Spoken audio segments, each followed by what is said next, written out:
vois justement l'épisode 15 là, c'est l'art subtil du ta gueule je bosse. Et là il se trouve que commissaire, bah tu m'emmerdes, ouais. Il fait des grands discours, tu vois, il mobilise des mecs dans une salle et il dit il y a deux genres, tout le monde applaudit. Parce qu'il a dit mais qui n'a jamais conduit sans permis ou je sais pas quoi. Faut savoir même, j'irais jusqu'à dire des fois être méchant ou paraître méchant, parce que c'est pas vraiment être méchant, mais c'est paraître méchant, paraître égoïste. Qu'est-ce qui est le plus important? Ton image aux yeux des gens, ou alors ce que toi tu vas accomplir, ton image envers toi-même.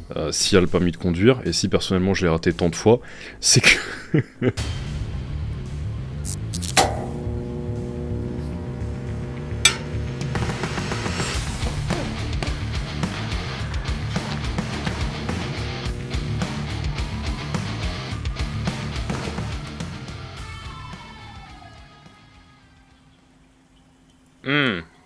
Ouais.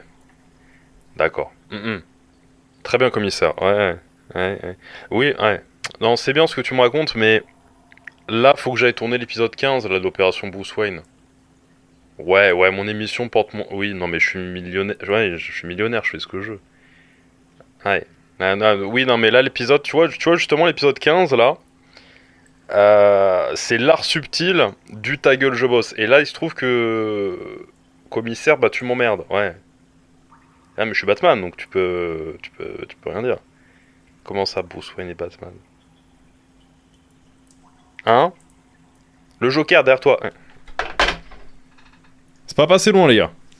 C'est pas passé loin.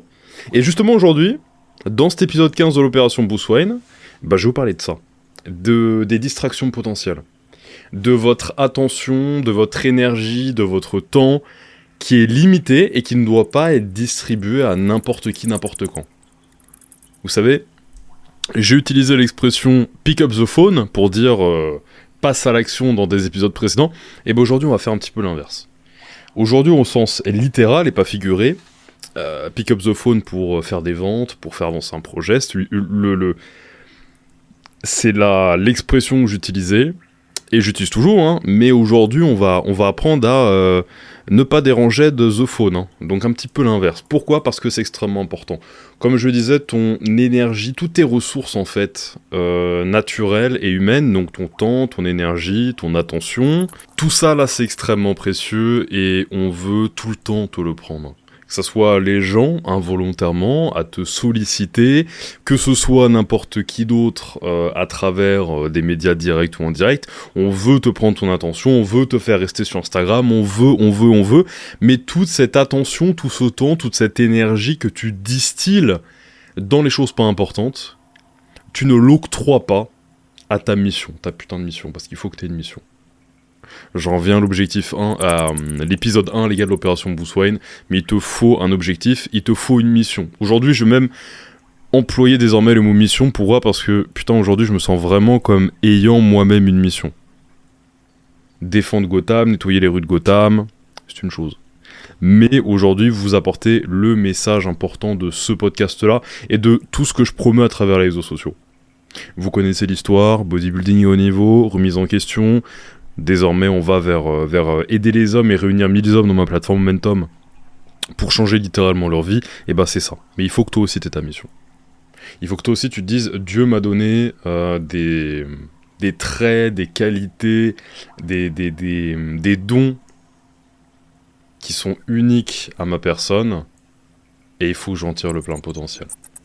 Il faut que je crée ma mission ici-bas.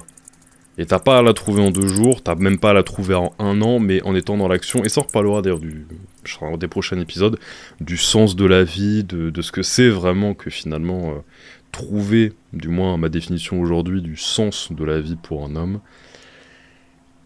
On en reparlera, donc je vais pas trop épiloguer, mais cette attention, ce temps, cette énergie, tout ça c'est limité, et tu ne dois pas le dilapider n'importe où. Ça c'est vraiment important. C'est vraiment, vraiment, vraiment important. Je te le rappelle, t'as qu'une seule vie. T'es très chanceux d'être là, moi aussi. Il faut que t'en tires le maximum. Et c'est pour ça que j'appuie sur quel objectif tu vas atteindre, vraiment. Dans le premier épisode, on a pris le temps d'en mettre un précis. Il faut qu'il soit précis. Et de toute façon, ceux qui ne font pas leur mission, vous ne tirerez jamais. Mais de toute façon, je sais qu'il y en a qui les font. Ça qui est bien, c'est que Jusqu'à présent, j'ai souvent dit si vous faites pas vos missions, ceci, cela.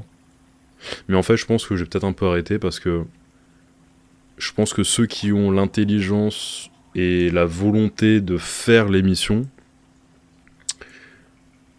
en comprennent déjà de base leur importance et derrière en tirent encore plus de bénéfices et à chaque fois qu'ils font une mission, ils comprennent à quel point ça change vraiment leur quotidien en positif. Donc, félicitations à ceux qui font les missions, les autres, tant pis, m'intéresse pas.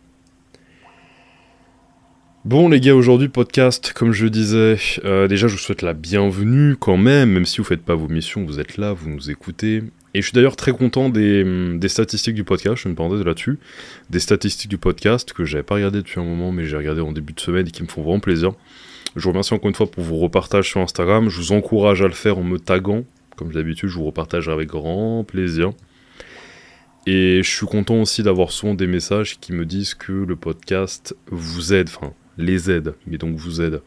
Je vous remercie les gars, ça fait plaisir parce que j'ai beau produire, si jamais j'ai pas énormément de retours, alors que j'ai que des retours chiffrés, parce qu'on gagne plein de notes 5 étoiles, on gagne pas mal de vues, on a une super rétention sur les épisodes, donc ça veut dire que vous les regardez du début à la fin, la courbe elle est très stable. Malgré tout, rien ne vaut évidemment un retour écrit, un commentaire, un message, etc. Donc je vous en remercie, c'est très très cool, je le souligne parce que c'est important, parce que tout ça, ça me tient à cœur, c'est vraiment moi qui prends le temps de vous parler de choses qui me paraissent importantes. Ça fait un petit moment sympa, mais c'est aussi travailler sur soi. Donc merci les gars, c'est vraiment cool. Bon, aujourd'hui, je vous ai concocté un épisode, comme je vous disais, basé, vraiment, qui tourne autour, donc ça sera un conseil que je vais étendre à la fois au business, mais également au conseil de vie, ok, qui va vraiment tourner autour de la préservation de son temps, de son attention. Je vais vous expliquer à quel point c'est important, et je vais vous expliquer pourquoi j'ai vraiment pris conscience de ça et comment je l'ai fait, et comment vous pouvez dès aujourd'hui, juste après cet épisode, commencer déjà à implémenter des actions, une façon de concevoir les choses qui vous permettent de sauvegarder votre énergie, votre attention, qui sont des valeurs ultra importantes, les gars. Si vous voulez accomplir quoi que ce soit dans la vie, vous avez une batterie limitée chaque semaine, chaque jour. Je faisais exactement la même comparaison, le même parallèle, la même image quand je formais des gens, des gens et des coachs à créer leur programme de bodybuilding. Souvent, que ça soit à travers mon projet Imperium de l'an dernier, ou alors n'importe quel webinaire qu'on ait pu faire, ou conférence faite, à chaque fois, je disais, tu as une batterie limitée chaque semaine. Et chaque fois que tu dépenses un pourcentage de cette batterie-là, c'est un pourcentage que tu ne peux pas mettre autre part. C'est extrêmement important de le comprendre quand on bâtit son physique, parce qu'on comprend qu'on ne peut pas être partout et tout prioriser en même temps. Et bah, quand on bâtit sa vie, son mental et sa personne, on comprend également qu'il faut faire des choix. Et au sein de la productivité, il y a déjà plusieurs choix à faire. Est-ce que je consacre davantage à mon corps, davantage à mon business, davantage à mes relations, davantage à mon équilibre mental, à ce que tu veux, à tel projet et peut-être moins l'autre. Il y a toujours un pourcentage qui va être plus ou moins intense selon les domaines qu'on va choisir de prioriser. On peut vraiment bien avancer partout, et progresser partout, simplement, c'est évident, la jauge d'intensité ne sera pas la même selon là où on se positionne. Et ben, avant de chercher où est-ce qu'on se positionne au sein de ces priorités-là, je vous renvoie encore une fois à l'épisode 1 pour ceux qui ne l'ont pas vu sur la définition de l'objectif. Définir votre objectif, en plus c'est un épisode qui n'est pas très long, mais qui va à l'essentiel. Avant de se dire qu'est-ce que je priorise au sein de mes priorités, de mon objectif, de mes domaines dans lesquels je veux progresser, parce que c'est le but de ce podcast-là, les gars, c'est de vous tirer vers le haut mentalement, physiquement, financièrement pour les entrepreneurs et les coachs, et dans vos relations et avec vous-même en fait finalement. Comme je vous disais, booster vos hormones, décupler la personne que vous êtes, améliorer vos habitudes, votre environnement, votre énergie, votre cadre de vie, tout ce qu'on a traité et ce qu'on traite au fil des épisodes, c'est ça qui va vous rendre profondément heureux et authentique. Et j'ai hâte de vous en parler encore plus en détail dans justement l'épisode, sera certainement le prochain ou encore celui d'après, sur un peu le sens de la vie, mais surtout comment vous devez opérer en tant qu'homme. Parenthèse fermée. Donc j'en étais où dans tout ça, moi ? Donc oui, avant de se dire, bon, parmi mes objectifs et les domaines de ma vie que je veux améliorer, où est-ce que je place les jauges, quelles sont mes priorités, un peu plus ci, un peu moins ça, etc. Avant même de plonger là-dedans, faut déjà comprendre qu'il y a déjà deux grandes catégories qui s'opposent. Hein. Il y a ce qui va t'amener à ton objectif et ce qui va ne pas t'y amener.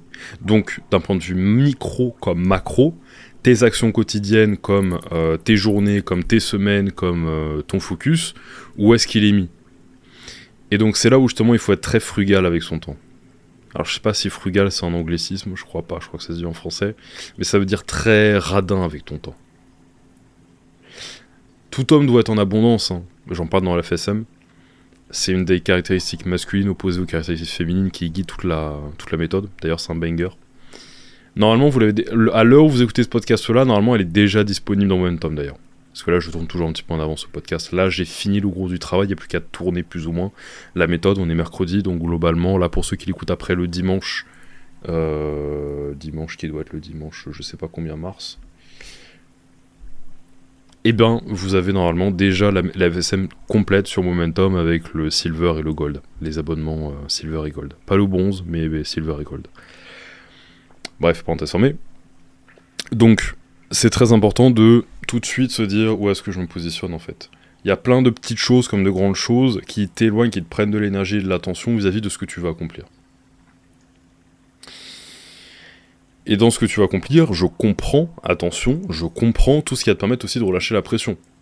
Il y a ce que tu vas accomplir, ce qui va te tirer vers le haut, et ce qui va te tirer vers le bas, te distraire, te prendre ton énergie, ton attention. Il y a là où il faut la mettre, et là où il ne faut pas la mettre. Et dans là où il faut la mettre, justement, c'est jauger. Comme je disais, les relations, etc. Mais c'est aussi quand je me détends, comment, etc. Parce que se détendre, comme je disais, c'est le miroir de la performance.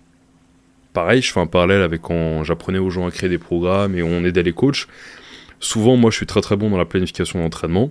Et souvent, ce que je disais, c'est que à toute force déployée, il faut l'égal restaurer. Donc en fait, si tu veux performer au haut niveau, il faut pouvoir récupérer à putain de haut niveau, en fait.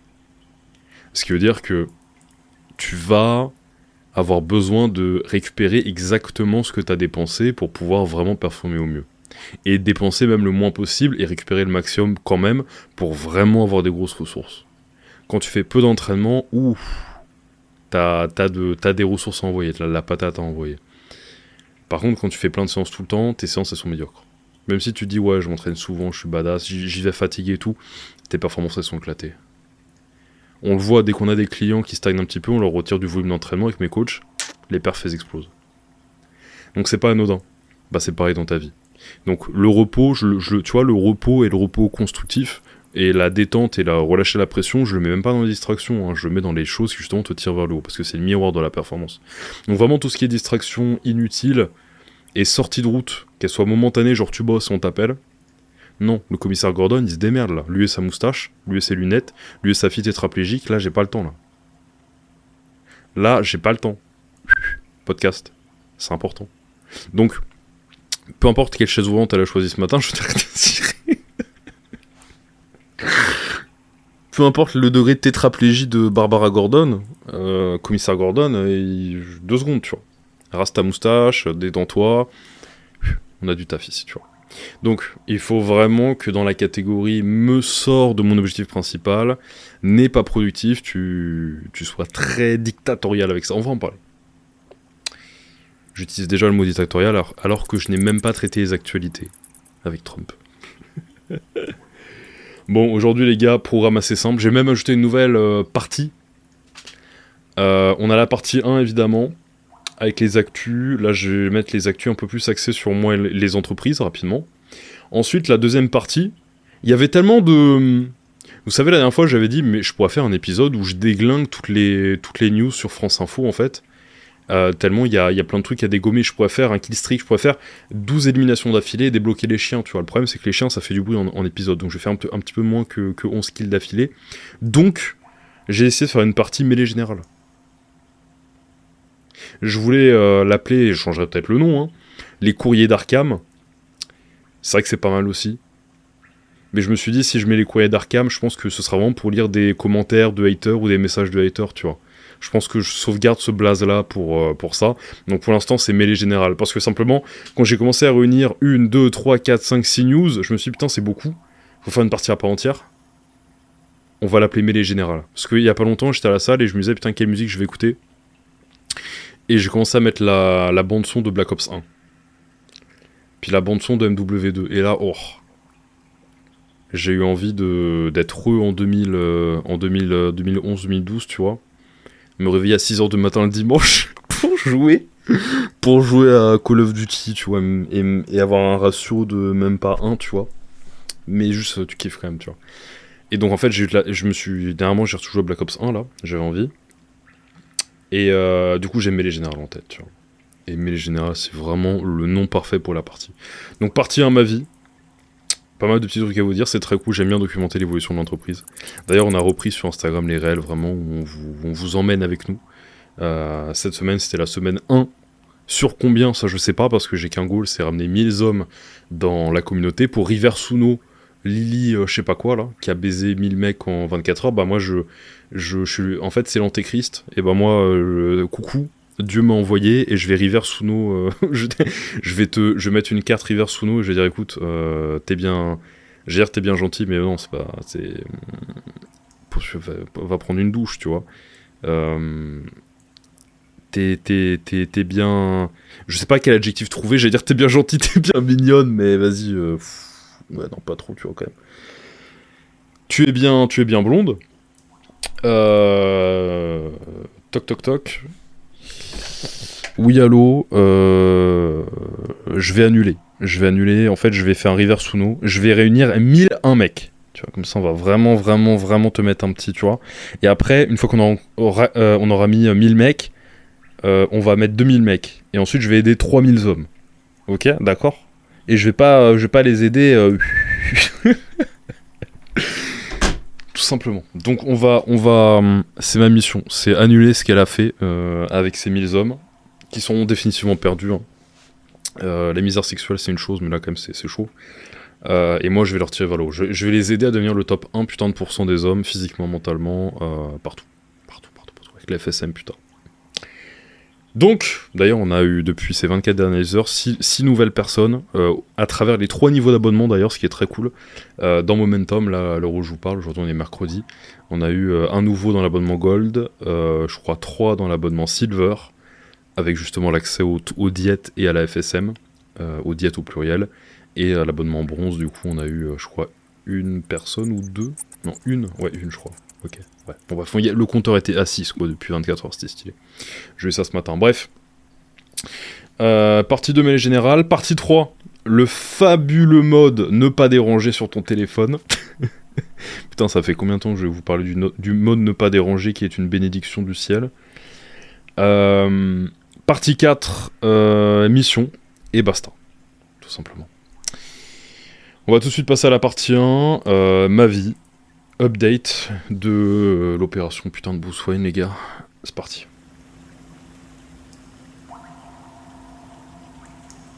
Bon les gars, un petit peu sur la progression de la semaine. Physiquement, je suis content. Le physique, le poids était relativement stable depuis ces derniers jours. Là, j'avais perdu 4 kilos très rapidement, je crois. À peu près, parce que j'avais commencé à 99 et des poussières, 99,7 ou 9. Et là, ce matin, je me suis pesé, je suis à 95,2. Très stylé, donc très content sur la progression physique. À la fois le poids qui recommence à descendre. Là, je suis à 2400 calories. Alors oui, ça peut paraître peu, etc. Mais j'ai toujours eu à m'affamer, même dans les prépas de compétition, en fait, pour vraiment descendre un body fat bas. Là, je mange encore bien, surtout que je suis en jeûne intermittent, donc je mange 2 repas. Ça, pareil, le jeûne intermittent, j'en parle dans la FSM, d'un point de vue production de GH, de testostérone, sensibilité à l'insuline. Il y a pas mal d'atouts, c'est une stratégie que j'aime bien. C'est pas la seule qui existe pour booster ces hormones, en termes de répartition des repas. Parce que là aussi, il faut être intelligent sur comment on va lisser sa glycémie pour, pareil, éviter les pics de glycémie qui mènent à du pic de cortisol. J'en parle dans la FSM. Donc la nutrition, c'est assez important comment manger la structure, mais là, en l'occurrence, ça me réussit bien. Ça me permet d'avoir des bons repas, bien manger, être tranquille, et pas faire des petites portions, 3 ou 4 petites portions, ça m'intéresse pas. Donc ça se passe très bien, le physique il se dessine vraiment bien, je suis content. Putain, je me sens bien et tout, ça fait plaisir.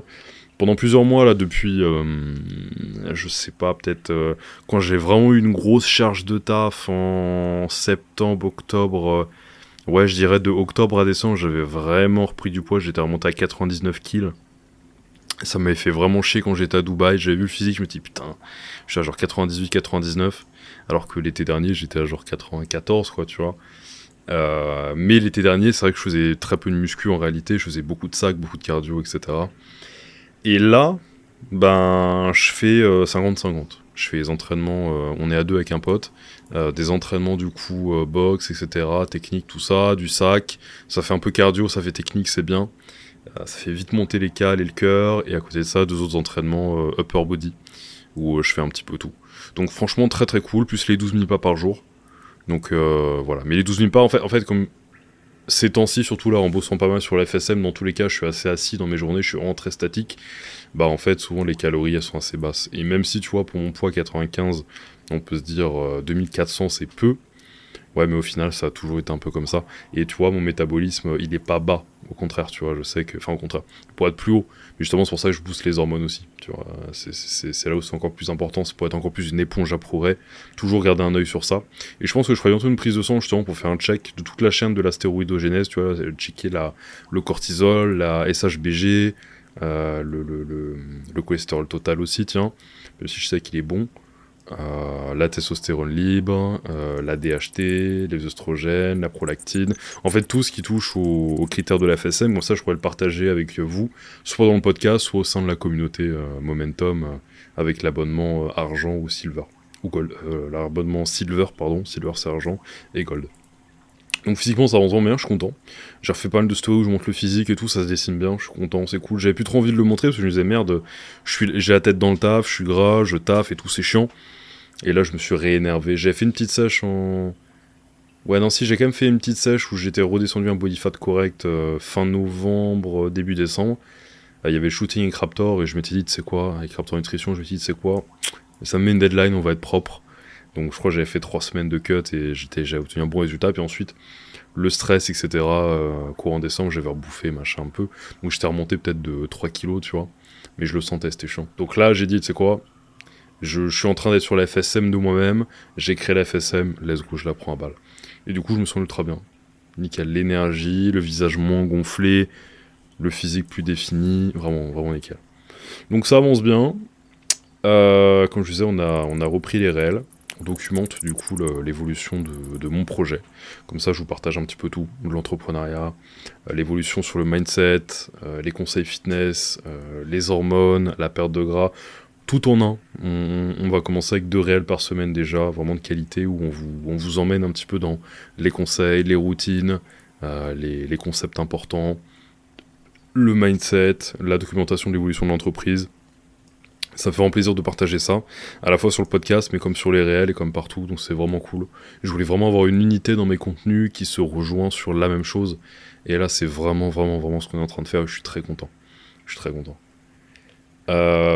Également, on a un putain d'avant-après que je vais partager demain sur Instagram. Alors, demain. Ce podcast sort le dimanche, je ne sais combien mars. Putain, j'ai regardé d'ailleurs, j'ai googné l'agenda qui est là. Le dimanche 16 mars. Et le lundi 17 mars, on va vous partager un putain d'avant-après énervé d'une perte de gras de 3 mois.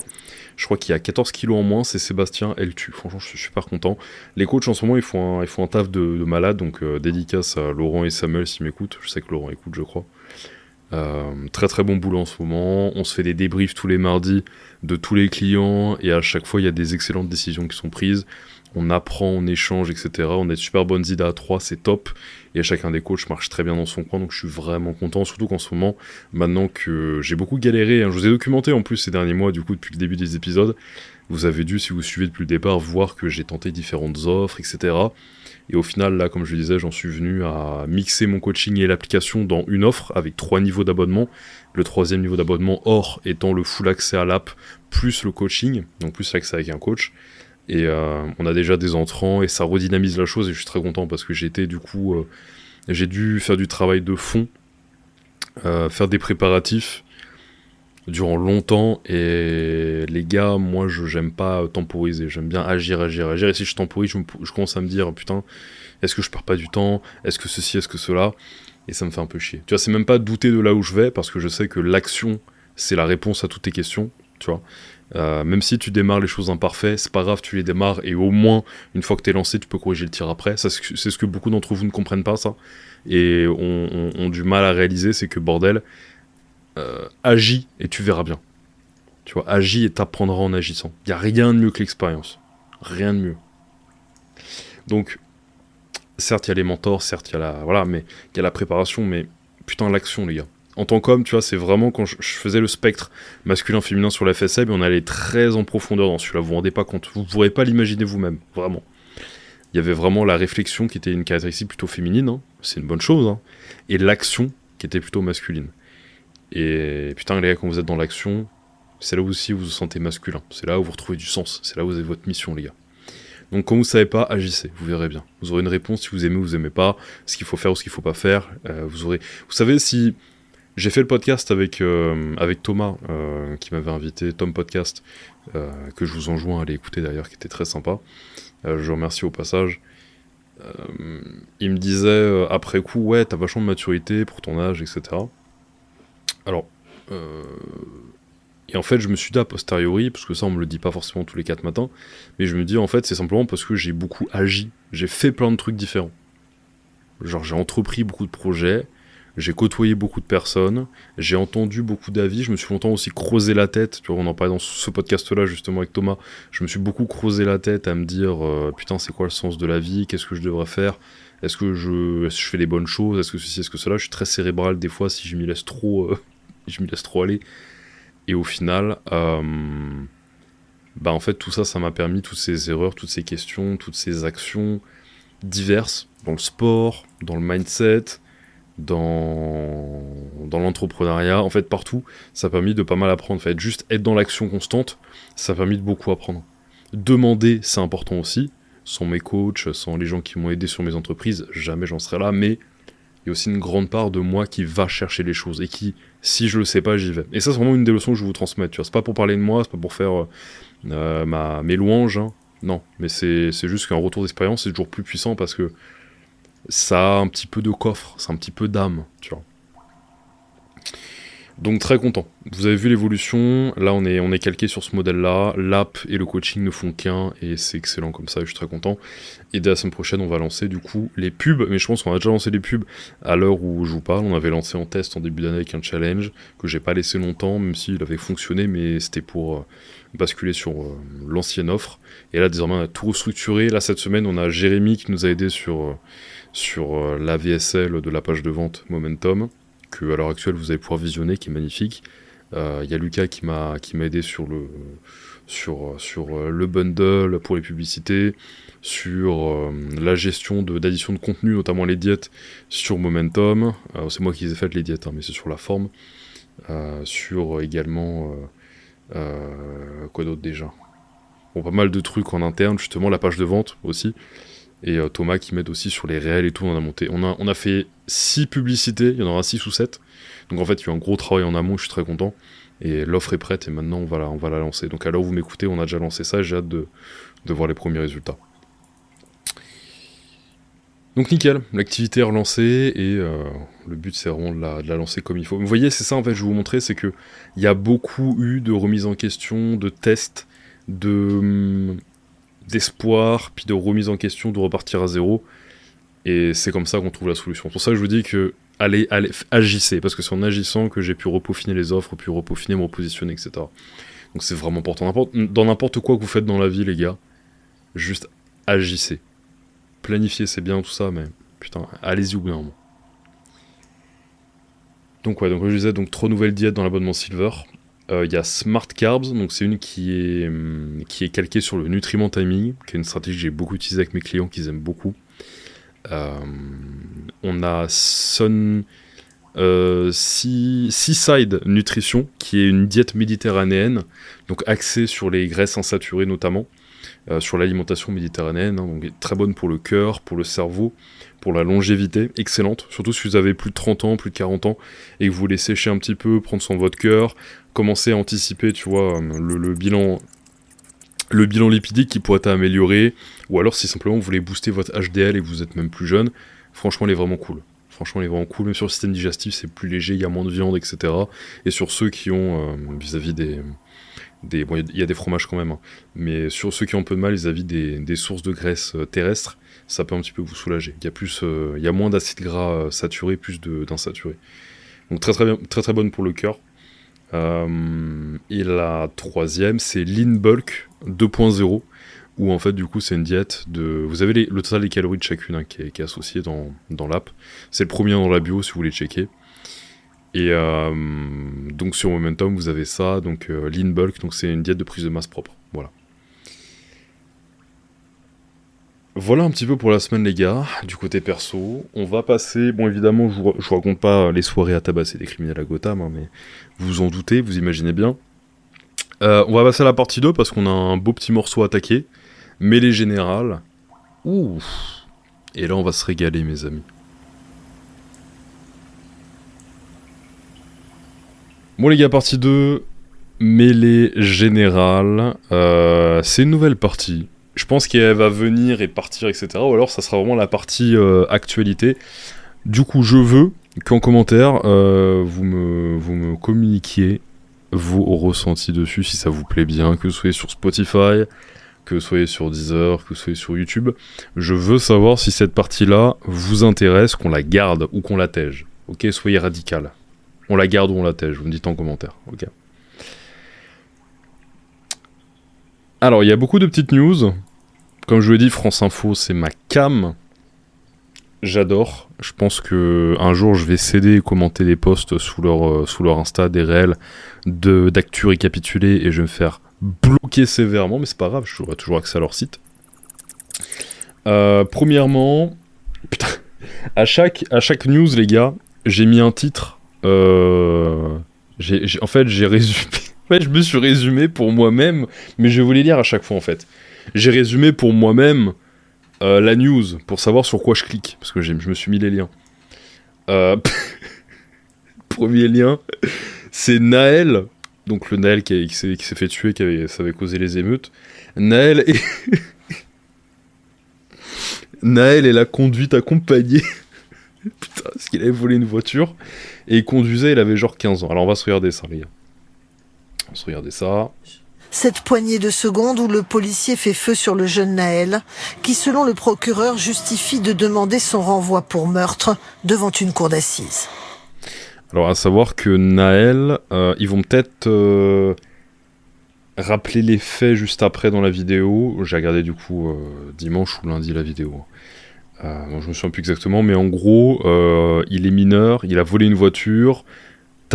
Si vous avez plus les images en tête, t'as 2 flics qui sont, quand la voiture est à l'arrêt, contre la voiture, dont un qui est sur le capot, en train de le braquer avec un flingue, parce qu'il y a refus d'obtempérer, et qu'ils sont dans un petit endroit tout exigu. Donc en fait, ils sont contraints d'être affalés sur la voiture, et du coup, le mec, il l'a en joue. Ok, Naël qui conduit, et en fait, en démarrant la voiture, Naël percute le flic, et le coup part. Donc en fait, il s'en prend une, quoi. Le matin du 27 juin 2023, Naël, 17 ans, sans permis, à bord d'une puissante berline.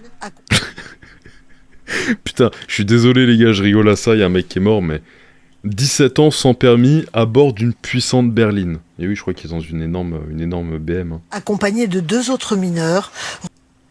Accompagné de 2 autres mineurs. Et vous savez, il y avait sa mère qui faisait un... Putain, je refuse un contrôle routier. Donc refus d'obtempérer. Mineur. Pas de permis. 2 autres mineurs dans la voiture. Vous savez, quand vous avez quelqu'un de mineur dans la voiture, vous êtes responsable s'il attache pas sa ceinture et tout. Hein. Donc, tant que la personne est mineure, vous êtes responsable de lui. Donc, mineur, responsable de mineur. Dans une voiture, je volais, je sais pas, mais en tout cas qui est pas à lui. Sans permis, mineur lui-même. Refus d'obtempérer. Il s'engage alors avec 2 fonctionnaires à moto. Elle se termine dans cette impasse. Le policier fait feu. Le conducteur est mortellement touché. Ouais, à savoir qu'en fait, t'as un flic sur ton capot, t'as déjà eu un refus d'obtempérer, t'as tout le bagage que j'ai évoqué juste avant, et putain, il y a un commentaire d'un mec qui a mis « Soutien à la maman, Dieu sait ce qu'elle vit ». Je vais vous montrer la maman juste après. Rigole, putain. Parce qu'elle a dit « Mais qui n'a jamais conduit sans permis » ou je sais pas quoi. Putain, mais les gars, vous vivez dans une dimension parallèle, en fait. Et donc en fait, bon, il fait feu. Alors c'est malheureux, évidemment, c'est malheureux, il y a un jeune homme qui est mort. Maintenant, la version qui est avancée quand même par beaucoup de personnes et le policier, c'est que il était sur le capot et comme Naël a accéléré et qu'il l'avait en joue, le coup est parti, quoi. C'est un peu ce que je vous ai dit juste avant. C'est le coup est parti. T'as refusé d'obtempérer une fois, tu te fais re-arrêter dans une ruelle, refus d'obtempérer une deuxième fois et t'es en joue. Malheureusement, le coup il part, tu vois. Que c'était volontaire ou pas, bon, ça on n'est pas dans la tête du mec, mais... Il était possible de tirer sur le capot ou sur les pneus du véhicule.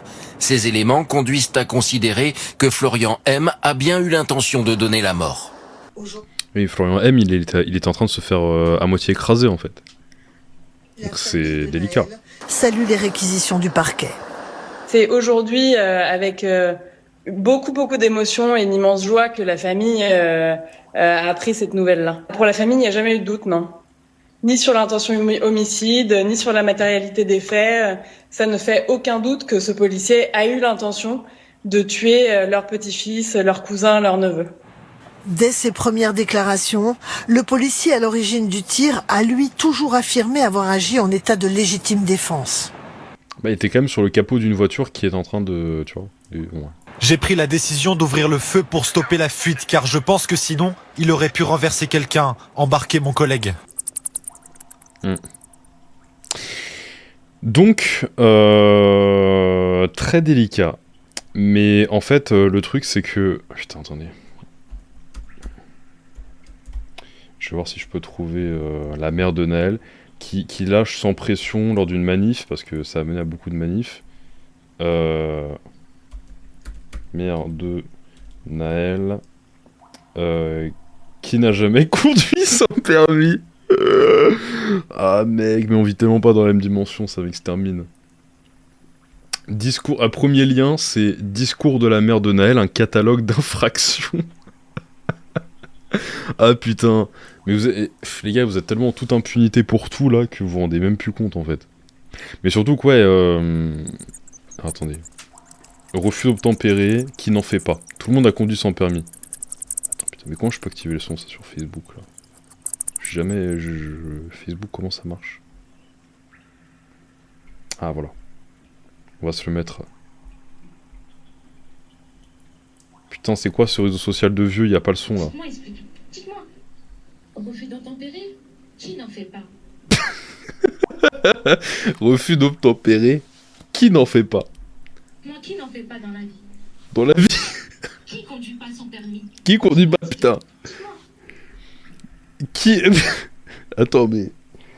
Refus d'obtempérer, qui n'en fait pas dans la vie? Putain, relance-toi là. C'est quoi ce Facebook? C'est vraiment de la merde, les gars. Refus d'obtempérer, qui n'en fait pas? Dites-moi, qui n'en fait pas dans la vie? Moi déjà, pour commencer, tu vois. Et je pense que même les mecs à la manif, ils disaient quand même, oh, détends-toi. Qui conduit pas sans permis? Dites-moi, expliquez. Dites-moi. Ça me régale. Déjà, on conduit tout le monde. Tout le monde. On a tous essayé de conduire en défaut de permis. On a tous appris à conduire. Ouais, mais en fait, si tu conduis sans permis, c'est genre dans un parking, ou genre dans un endroit où il y a personne, et c'est avec un adulte. C'est pas avec une énorme Mercedes, tu vois. Deux autres mineurs et avec un refus d'obtempérer, tu vois. C'est genre si tu passes la première sur un parking avec ta daronne quand t'as 16 ans, tu vois. Sans avoir le permis, je vous promets. Il y en a un qui me dit non, je le croirais pas. Je croirais pas. C'est quoi ce discours, les gars? Mais je sais pas quoi vous dire. Je préfère, je vous avoue, assez honnêtement, vous... Dites-moi ce que vous en pensez. Hein. Moi aussi, je réquisitionne la vie populaire, comme la mère de Naël, mais personnellement, je préfère un bon discours de Donald Trump qui dit il n'y a que deux genres, et tout le monde applaudit. C'est beaucoup plus concis, beaucoup plus utile et beaucoup plus efficace. Faites attention à vous. Et que justice soit faite pour Naël. Faites attention les jeunes, prenez soin de vous. C'est vous le futur les jeunes. C'est vous. N'oubliez pas, l'avenir est entre vos mains. L'avenir est entre vos mains. Mais Ça y est, on a vécu, on a fait notre avenir. C'est à vous les jeunes. C'est à vous de vous réveiller. Vous savez très bien ce qu'il y a demain. Réveillez-vous. Faut éviter les morts, les gars. Faut éviter. Ils vont continuer à nous tuer. On est parti. sa mère la pute. Ils vont continuer à nous tuer, faites attention les jeunes. Mais il y avait un... Il y a combien de crimes en... Putain, ça m'a... Bon, bref. Et donc... pourquoi j'en étais là-dessus? Ouais, donc il y a le procès et le policier va être perdant. Alors bon, on peut être d'accord ou pas d'accord qu'il ait tiré.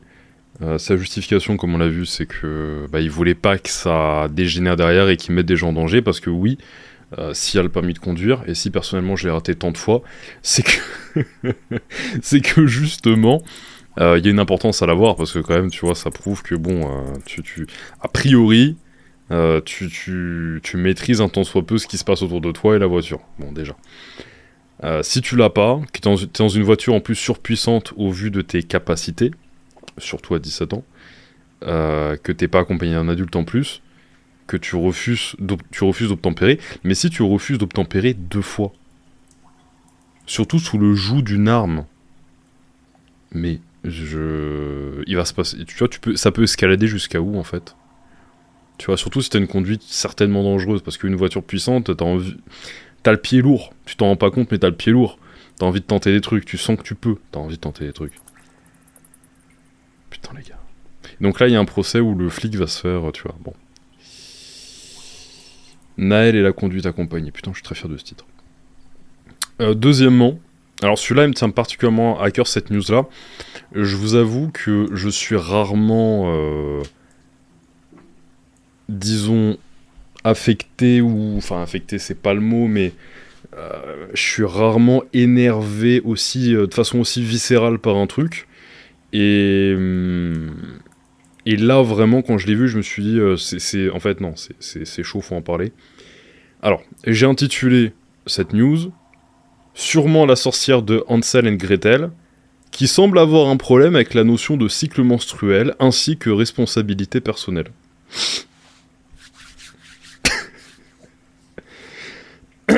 On va cliquer sur la vidéo et je vais vous le laisser écouter.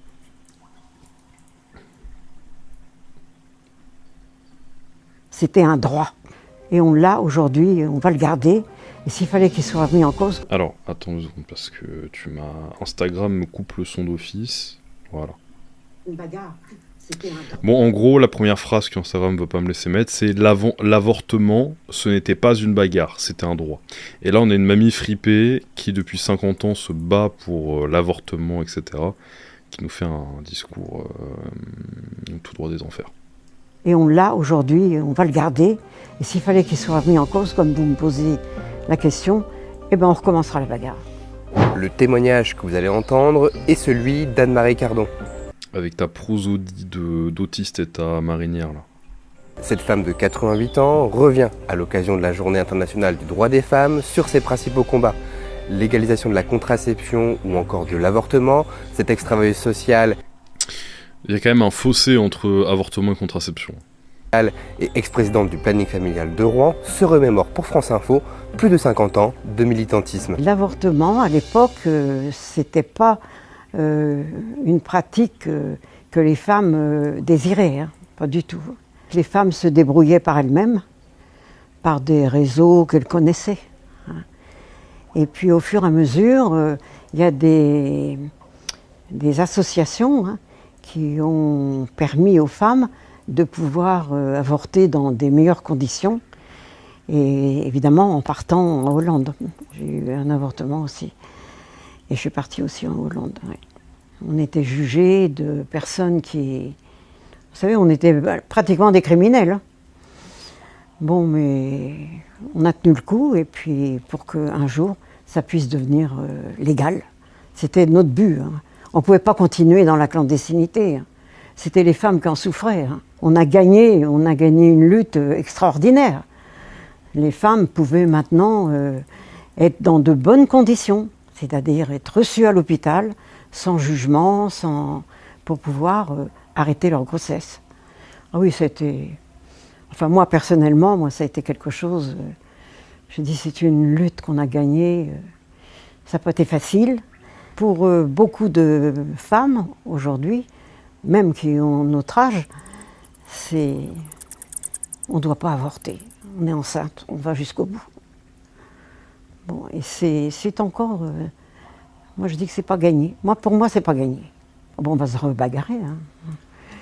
Oui. Non, mais on va pas laisser faire, hein. Bon, on fait le 8 mars, c'est bien, mais le droit des femmes, c'est tous les jours. Ils ont fait une fête. Allez, ferme ta gueule. Un truc qu'il faut comprendre, c'est que, de un... comment dire ? Je vais pas me la jouer historien, mais en fait, l'avortement, que tu te sois, entre guillemets, bagarré ou pas, chose qui n'existe pas, t'as juste marché dans la rue en criant des choses, tout le monde s'en fout. Quoi qu'il arrive, ça a été légalisé et encadré, mais en aucun cas ta lutte de meuf. De toute façon, je tiens un secret, mais personne te baise, donc déjà c'est pas un problème qui te concerne. C'est tout le temps les grosses et les moches qui sont concernés le plus par les droits des femmes, par la discrimination des femmes. C'est toujours les grosses et les moches et les vieilles qui protestent quand y a des belles femmes qui sont utilisées à l'UFC ou qui sont utilisées à Roland Garros ou à n'importe quel truc de Formule 1 pour amener les trophées, les fleurs, ce que tu veux. Tout ça parce qu'elles ont une putain de seum en fait. Parce que si elles étaient mieux gaulées, tu vois, il y aurait aucun problème. Donc là, il y a beaucoup de choses qui m'énervent. Premièrement, je vous raconterai pas toute ma vie, mais le fait est qu'il y a un moment dans ma famille, s'il y avait eu un avortement, parce qu'il y a un moment où c'était pas prévu que quelqu'un naisse, pas simplement je serais pas là aujourd'hui. Vraiment. Donc c'est pour ça que ça m'arrache autant les tripes d'entendre parler d'avortement. C'est que vraiment, si ça avait été si simple, si je serais juste pas là, tu vois. Et là, justement, il y aura tous les gens en faveur de ça qui vont se dire ah bah tu sais parce que j'ai déjà abordé je crois ce sujet là et c'est exactement ce que tout le monde va dire et ça vous montre l'ampleur de leur compassion. Ils vont dire ah bah ça aurait été pas plus mal si t'avais pas été là, si machin. Vous vous rendez compte ce que c'est de dire ça? Et comment dire, bon j'en bats les couilles parce que je vous expose dans tout le domaine de la vie, mais le fait est que c'est à mes yeux c'est terrible. Voilà, et je suis même pas tellement faussé par ça, mais c'est en plus de mon raisonnement de me dire c'est terrible, parce que l'avortement, je vais dégainer de ChatGPT, on va lui demander, vous savez quoi, mais l'avortement, c'est pas la pilule. Hein. L'avortement, faut qu'il y ait un truc à enlever pour l'enlever. Hein. C'est terrible, et faut pas croire que c'est juste, bah tiens, j'étais enceinte et puis on a stoppé ma grossesse. Oui, mais tu sais comment ça se passe, tu sais à quel point c'est horrible, tu sais ce qu'on te sort, tu sais les traumatismes que ça a sur la personne, physiquement, mentalement. Genre, il y a une pince qui attrape la tête de ton bébé. Enfin, vous vous rendez pas compte, les gars. Les gens parlent d'avortement sans même réfléchir et comprendre ce que c'est. C'est atroce, c'est terrible. C'est un putain de meurtre. Il y a un cerveau, il y a un cœur qui bat. C'est un putain de meurtre. Et en fait, j'ai beaucoup de choses à dire là-dessus. Déjà, premièrement, j'ai vu un mème tout à l'heure qui m'a beaucoup fait rire, où il disait, c'était noté...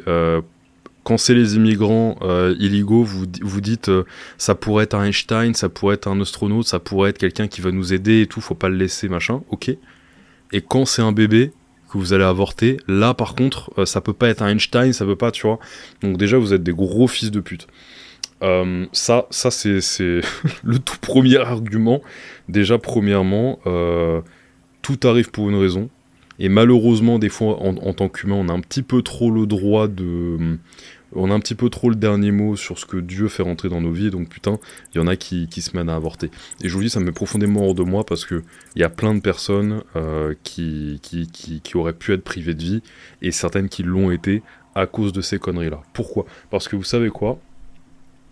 Ismail l'a fait dans son podcast il y a pas longtemps. J'avais eu, je crois, l'idée une fois où j'avais déjà interviewé ChatGPT, j'ai déjà fait intervenir, mais vous savez quoi, on va le refaire. Comme ça, j'aurai les infos en temps réel. J'ai oublié ma question. Oui, voilà. Alors, excusez-moi, je dégaine ChatGPT.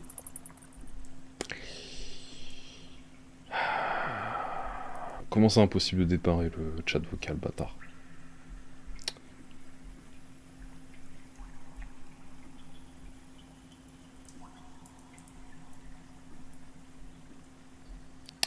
On va taper. Combien? Parce que ça, c'est un truc que, de 1, je vous l'accorde, on nous a pas appris des masses à l'école, du moins pas assez clairement, pas assez correctement. Combien de jours... Il y a plein de femmes qui sont pas du tout, qui se rendent pas du tout compte de comment leur corps fonctionne. Combien de jours par mois une femme peut-elle avoir un enfant? J'ai formulé ça un peu comme un trisomique, mais il va vite comprendre. Une femme peut concevoir un enfant pendant environ 5 à 6 jours par mois, pendant sa fenêtre de fertilité. Cette période correspond au jour entourant l'ovulation, qui a généralement lieu 14 jours avant le début des règles et dans un cycle menstruel de 28 jours. Sur 30 putains de jours, les femmes, il n'y a que 5 à 6 jours dans le mois où elles peuvent avoir un enfant. Je vous le relis ou vous étiez au courant? Une femme est fertile environ 4 à 5 jours avant l'ovulation et jusqu'à un jour après. Donc, et c'est quoi, je continue de questionner le ChatGPT, même si j'aimerais le faire à l'oral, mais il veut pas... Ah non, c'est très certainement parce que j'ai mon micro ce micro-là qui est allumé. Très bien, ok, donc 5 à 6 jours max par mois, une femme peut être inséminée. Ok, très bien. Donc ça veut dire qu'il y a quoi, 25 jours à peu pas? Donc il y a 25 jours où tu peux globalement y aller. Ok, d'accord. Peut-on surveiller avec des signaux physiques un début de grossesse?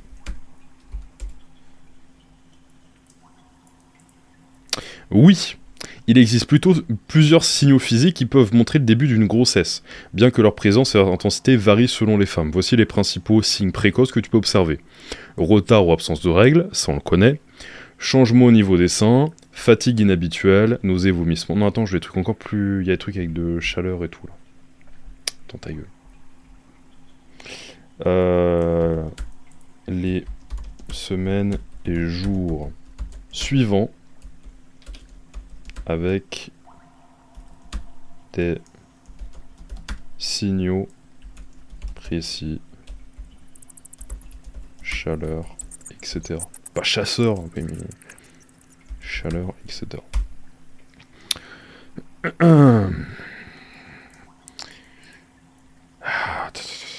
bien. Écrit.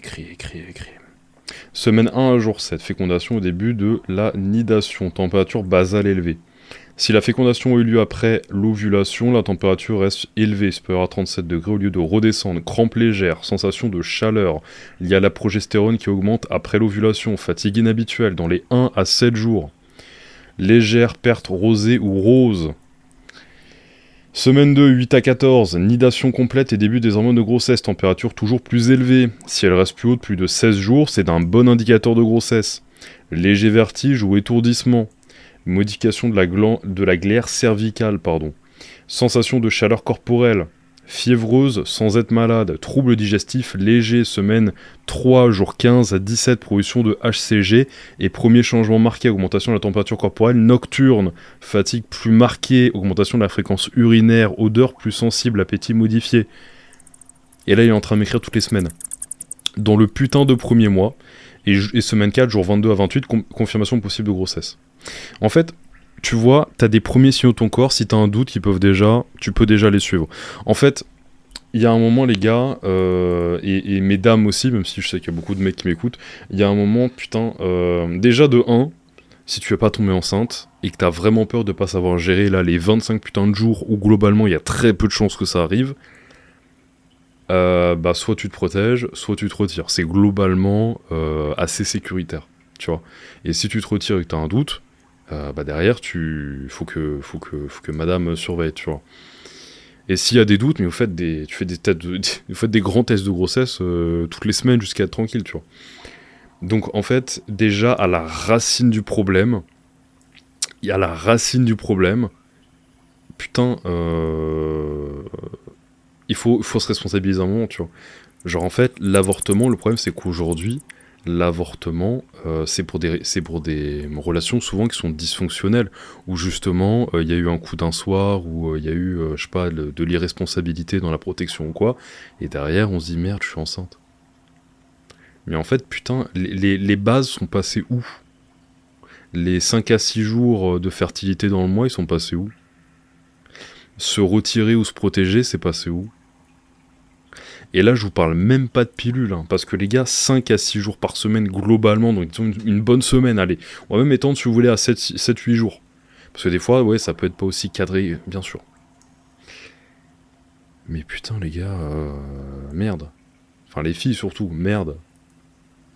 Avant d'en arriver à avoir un bébé qui est à moitié développé, là, quasi totalement développé, qu'on vire avec des pinces, et qui va vous traumatiser mentalement, parce que vous produisez en plus toutes les hormones de la grossesse, donc vous êtes attaché, est-ce que vous voulez ou non à ça? Mais putain, il y a 36 000 étapes avant de, tu vois. En fait, c'est un manque de responsabilité, et ça qui m'énerve, c'est qu'il y a une vieille conne, tu vois, qui te parle de ça, et la contraception, c'est un tout autre sujet, parce que la contraception, les pilules contraceptives peuvent être utilisées pour calmer des signes de règles, etc. Bon, d'accord, jamais mes règles, je sais pas l'intensité que c'est. Ok, pourquoi pas, mettons ça de côté. Maintenant, la pilule en soi, globalement, il y a un moment, faut juste savoir, si tu sais pendant 5 à 6 jours par mois te retenir un petit peu ou faire différemment, putain, t'évites en tant que meuf de te niquer ta physiologie, tes hormones, parce que ça te déséquilibre. Parce qu'en fait, c'est des bloqueurs d'hormones, hein. C'est extrêmement violent. Hein. C'est des putains de bloqueurs d'hormones. Selon comment les moduler la pilule, mais en soi, c'est un blocage d'hormones ou des hormones de synthèse. Donc en fait, souvent, ça te nique ton bilan lipidique, souvent, ça te nique à d'autres niveaux. C'est même mentalement. Il y a des études qui ont été montrées que le choix des partenaires des filles qui étaient sous pilule était moins réfléchi, plus impulsif et tout, que des filles sans pilule. Alors je ferai pas une généralité, mais il faut bien que vous compreniez les tendances. Parce que ici, je m'adresse à des gens intelligents, hommes comme femmes. Donc je vais pas commencer à devoir prendre des pincettes et vous dire oui, mais on parle évidemment de ça et pas de ça. Non, soyez intelligents 5 minutes. Donc il y a un moment, il y a un gros problème de responsabilité. Et il y a un gros manque d'empathie, un grand manque d'humanité. Parce que pareil, on va demander à ChatGPT, mon pote. Je reviens sur le chat. Rebonjour ChatGPT. Oui, bonjour ChatGPT. Tu vas bien? Je le prépare avant une question un peu hardcore. J'aime bien quand il me répond avec des smileys, je sais pas vous. Salut, oui, je vais bien, merci de demander. Et toi, comment ça va aujourd'hui? Il m'a mis un biceps, il me connaît, il sait que I'm the baddest motherfucker in the Batcave. Très bien, merci. J'étais bien en discussion avec ChatGPT. Bon, bref. À partir de quel stade de développement d'un bébé, enfin d'un embryon, on va dire d'un bébé, tu sais quoi, c'est pire, peut-on avorter? La possibilité d'avorter dépend des lois en vigueur dans chaque pays et du stade de développement du fœtus. Oui, d'ailleurs, aux États-Unis, c'est beaucoup plus tôt. Enfin, beaucoup plus tard, pardon. C'est possible beaucoup plus tard, ce qui est encore plus atroce. Développement du fœtus, ok. Bon, vas-y, abrège le chat GPT. Abrège. Le fœtus commence à bouger légèrement.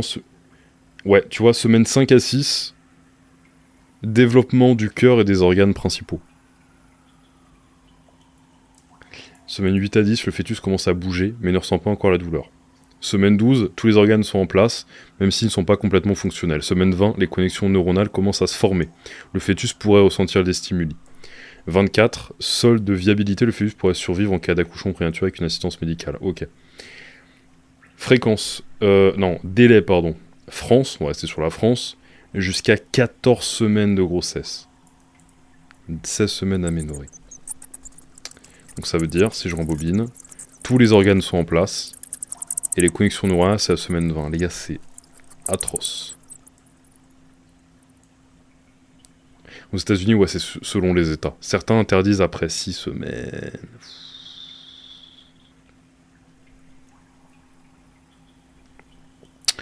Stade critique du développement du fœtus, après 12 semaines, le fœtus est encore très petit. Après 20-24 semaines, les structures cérébrales commencent à se développer suffisamment pour ressentir la douleur. Il y a un risque de vitalité en cas d'accouchement prématuré. Putain, les gars.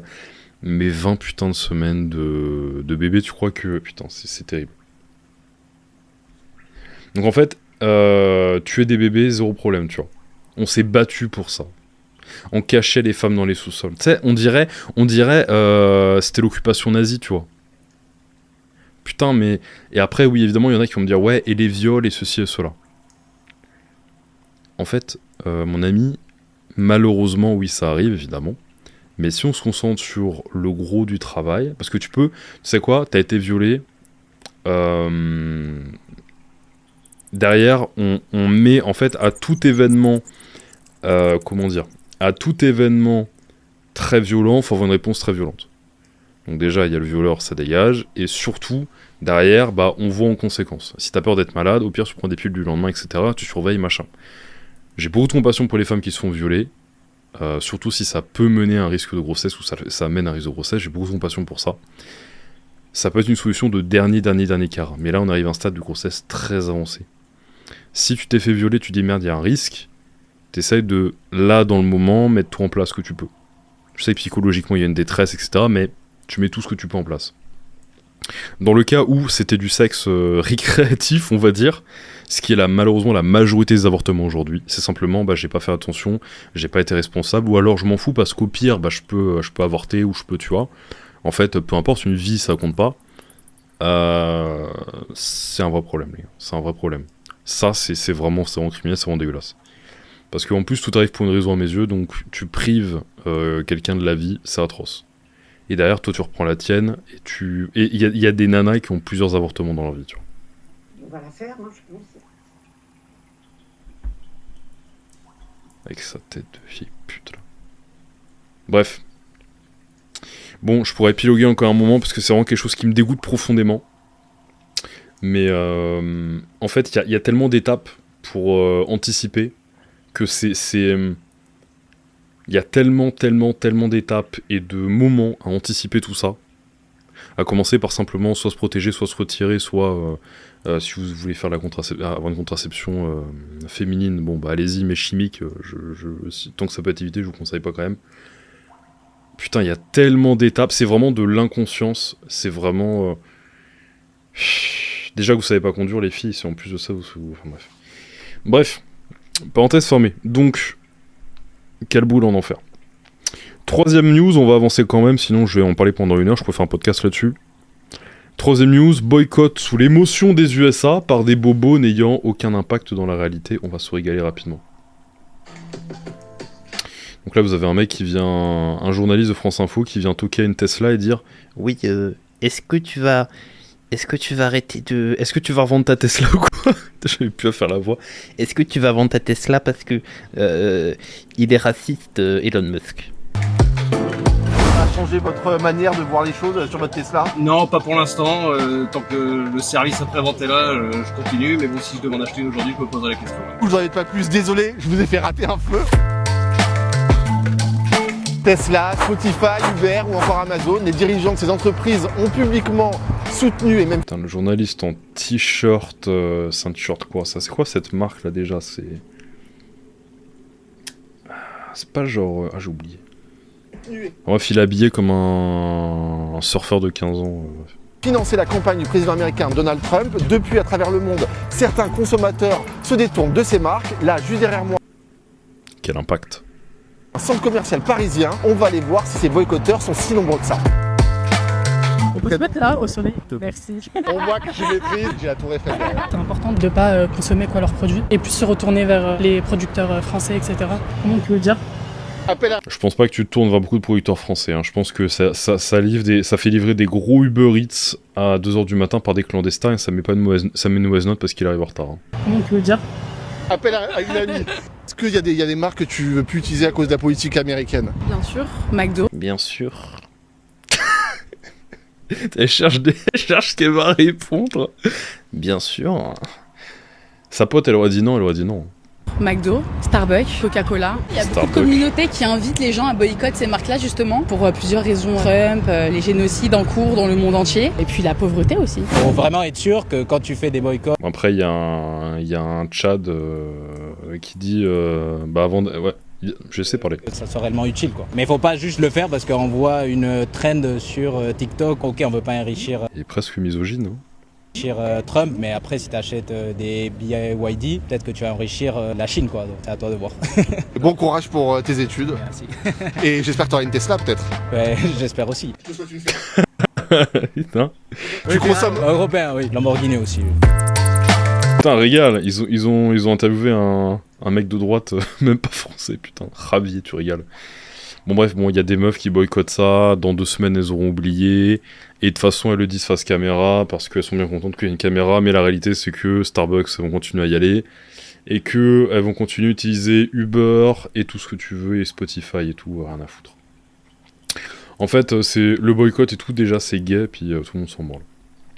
News suivante, une gauchiste en manque de mélatonine qui tente de discréditer Trump, mais liste en réalité des actions totalement banger. Putain, je me souviens même plus de celui-là. Ça parce qu'elle a des putains de rides. Pas des rides, des poches sous les yeux là. Voir le 20 janvier, Donald Trump signe des décrets, beaucoup de décrets. 79 en 40 jours d'après le décompte de l'AFP, autant que Joe Biden lors de sa première année à la Maison-Blanche. Mais ça c'est une information banger, les gars. Il a signé en... Je sais pas combien de temps elle a dit, genre 48 heures, non ? Plus de décrets que l'autre en toute sa première année de mandat, putain, mais c'est une information banger. Là, il y a des to-do list, il y a des cases qui sont cochées, tu sais, très fort sur le papier de la to-do list, tu vois. Jusqu'à présent, Trump a fait déjà plus de 100 annonces. 100 annonces! Des décrets marquants qui montrent un revirement brutal de la politique américaine. Il gracie les assaillants du Capitole. Quelques heures seulement après sa prise de fonction, Trump gracie plus de 1000 partisans condamnés pour l'insurrection contre le Capitole. J'aime bien, il parle de l'insurrection, mais là tu vois, pour illustrer les images, c'est des mecs qui se baladent dans le Capitole tranquille, tu sais, qui font des photos. C'était le 6 janvier 2021. Il met fin au programme DEI, Diversité, Égalité, Inclusion. C'était une de ses promesses de campagne, mettre fin aux politiques de discrimination positive mises en place dans le pays depuis les années 60. Bah oui, parce que discrimination positive, ça veut dire t'es trop nul, donc on t'aide. Donc en fait, finalement, c'est dire, surtout si c'est orienté souvent vers les minorités ou souvent les femmes, tu vois, dire faut qu'il y ait un quota, etc. C'est vachement humiliant parce que ça veut dire si on met pas un quota, t'es pas foutu d'avoir ce poste-là en fait. Donc t'as de la chance qu'on ait des quotas parce que sinon tu l'aurais pas. Sinon on donnerait à des putains de mecs blancs qui aiment les maths, tu vois. Aux subventions et suspend les... En fait, et je dis ça en n'ayant rien à branler de qui est de quelle couleur et tout, justement. Au contraire, que le meilleur gagne. Et arrêter de donner des coups de pouce c'est pour les handicapés. Je reprends ce qu'il disait une fois Ismail, là, on fait de référence à lui, mais il disait, je sais plus quand, sûrement dans une vidéo il y a longtemps, mais que finalement, les bonus de temps dans les examens à l'école, c'est pour les handicapés, en fait. Donc là, en fait, vous êtes des handicapés de la vie, tu vois. Genre, vous êtes allergique à la méritocratie alors que c'est tout. Même des listes de mots interdits dans leurs publications. Il reconnaît l'existence de 2 sexes seulement et vise les traitements de transition de genre. Trump s'en prend directement aux droits et libertés des personnes transgenres et non-binaires. Il affirme... Très bien, putain. Ils s'en prennent pas à leur liberté, il dit juste arrêtez de vouloir changer de sexe. C'est plus sur votre passeport qu'il y a un genre X, tu vois. Et il fait des grands discours, tu vois, il mobilise des mecs dans une salle et il dit il y a 2 genres, tout le monde applaudit. Tu vois, on en est là en fait. Donc, non, ça calme, ça fait du bien, c'est fou. Il affirme que les États-Unis ne connaissent plus que 2 sexes, féminin et masculin, définis à la naissance. Concrètement, les États-Unis arrêtent de délivrer des passeports avec le genre X. Il met aussi fin aux aides publiques pour les transitions de genre. Banger. Il déclare Vous savez, tout l'argent qui était dilapidé dans tout et n'importe quoi pour chauffer des bureaux pas habités et tout aux États-Unis, c'est un truc de ouf. À la frontière avec le Mexique. Il met en place sa politique de répression anti-immigration, s'attaque au droit d'asile et au droit du sol. Mais le principe du droit du sol est prévu dans le 14e amendement de la Constitution. Un juge a donc suspendu ce décret car anticonstitutionnel. Côté environnement... Mais tu sais, ce qui est anticonstitutionnel, c'est quand ton immigration massive, c'est la majorité des meurtres et des délits en fait. Trump enterre la lutte contre le réchauffement climatique. Il retire les États-Unis de l'accord de Paris. Avec ce décret, il annule le Green New Deal, le programme de transition énergétique de Joe Biden. Trump annonce Bah oui, il perd des masses d'argent avec ça pour rien. aussi une urgence énergétique nationale pour extraire massivement du pétrole et du gaz. Il gèle les embauches dans la fonction publique fédérale. Il facilite le licenciement de fonctionnaires et fait d'énormes purges sur les sites web de l'administration. Une décision de justice force à remettre certaines données en ligne. Il gèle l'aide étrangère. Ça c'est très bien, ils font le nettoyage avec Elon Musk, il y a beaucoup de mecs qui servent à rien en fait. Des grands débriefs, qu'est-ce que t'as fait cette semaine? Et ensuite, si c'était pas concluant, ça dégageait, tu vois. Le 20 janvier, Trump signe un décret pour ordonner le gel de l'aide américaine à travers le monde. Mais la Cour suprême américaine a rétabli le 5 mars une décision de justice sommant l'administration de reprendre les versements dus à des organisations d'aide, l'USAID. Il retire les États-Unis de plusieurs instances de l'ONU. Tout d'abord de l'Organisation mondiale de la santé le 20 janvier, puis ensuite du Conseil des droits de l'homme de l'ONU le 4 février. Il renomme le golfe du Mexique Golfe de l'Amérique. Rappelez-vous, Ça c'est bonus ça. cette annonce avait fait sourire Hillary Clinton lors de son investiture. Il signe même le décret en plein vol. Ah bah Hillary Clinton devrait être en prison. Il impose des tarifs douaniers au Mexique, au Canada et à la Chine. À partir du 4 mars, les produits importés du Mexique, de Chine et du Canada sont surtaxés. Il augmente les droits de douane de produits chinois de 20% et il impose 25% sur les produits du Canada et du Mexique. Il met en place des mesures anti-avortement. Donald Trump abroge 2 décisions de Joe Biden sur l'avortement. Sur la protection des données de santé Putain, un banger. Avortement, GG. et sur l'accès à des contraceptifs. On le voit, Donald Trump signe donc un maximum de décrets. Mais ces décrets n'ont pas force de loi. Ils peuvent être soumis à des tribunaux et suspendus ou annulés s'ils ne respectent pas la Constitution américaine. Certains sont déjà bloqués ou suspendus.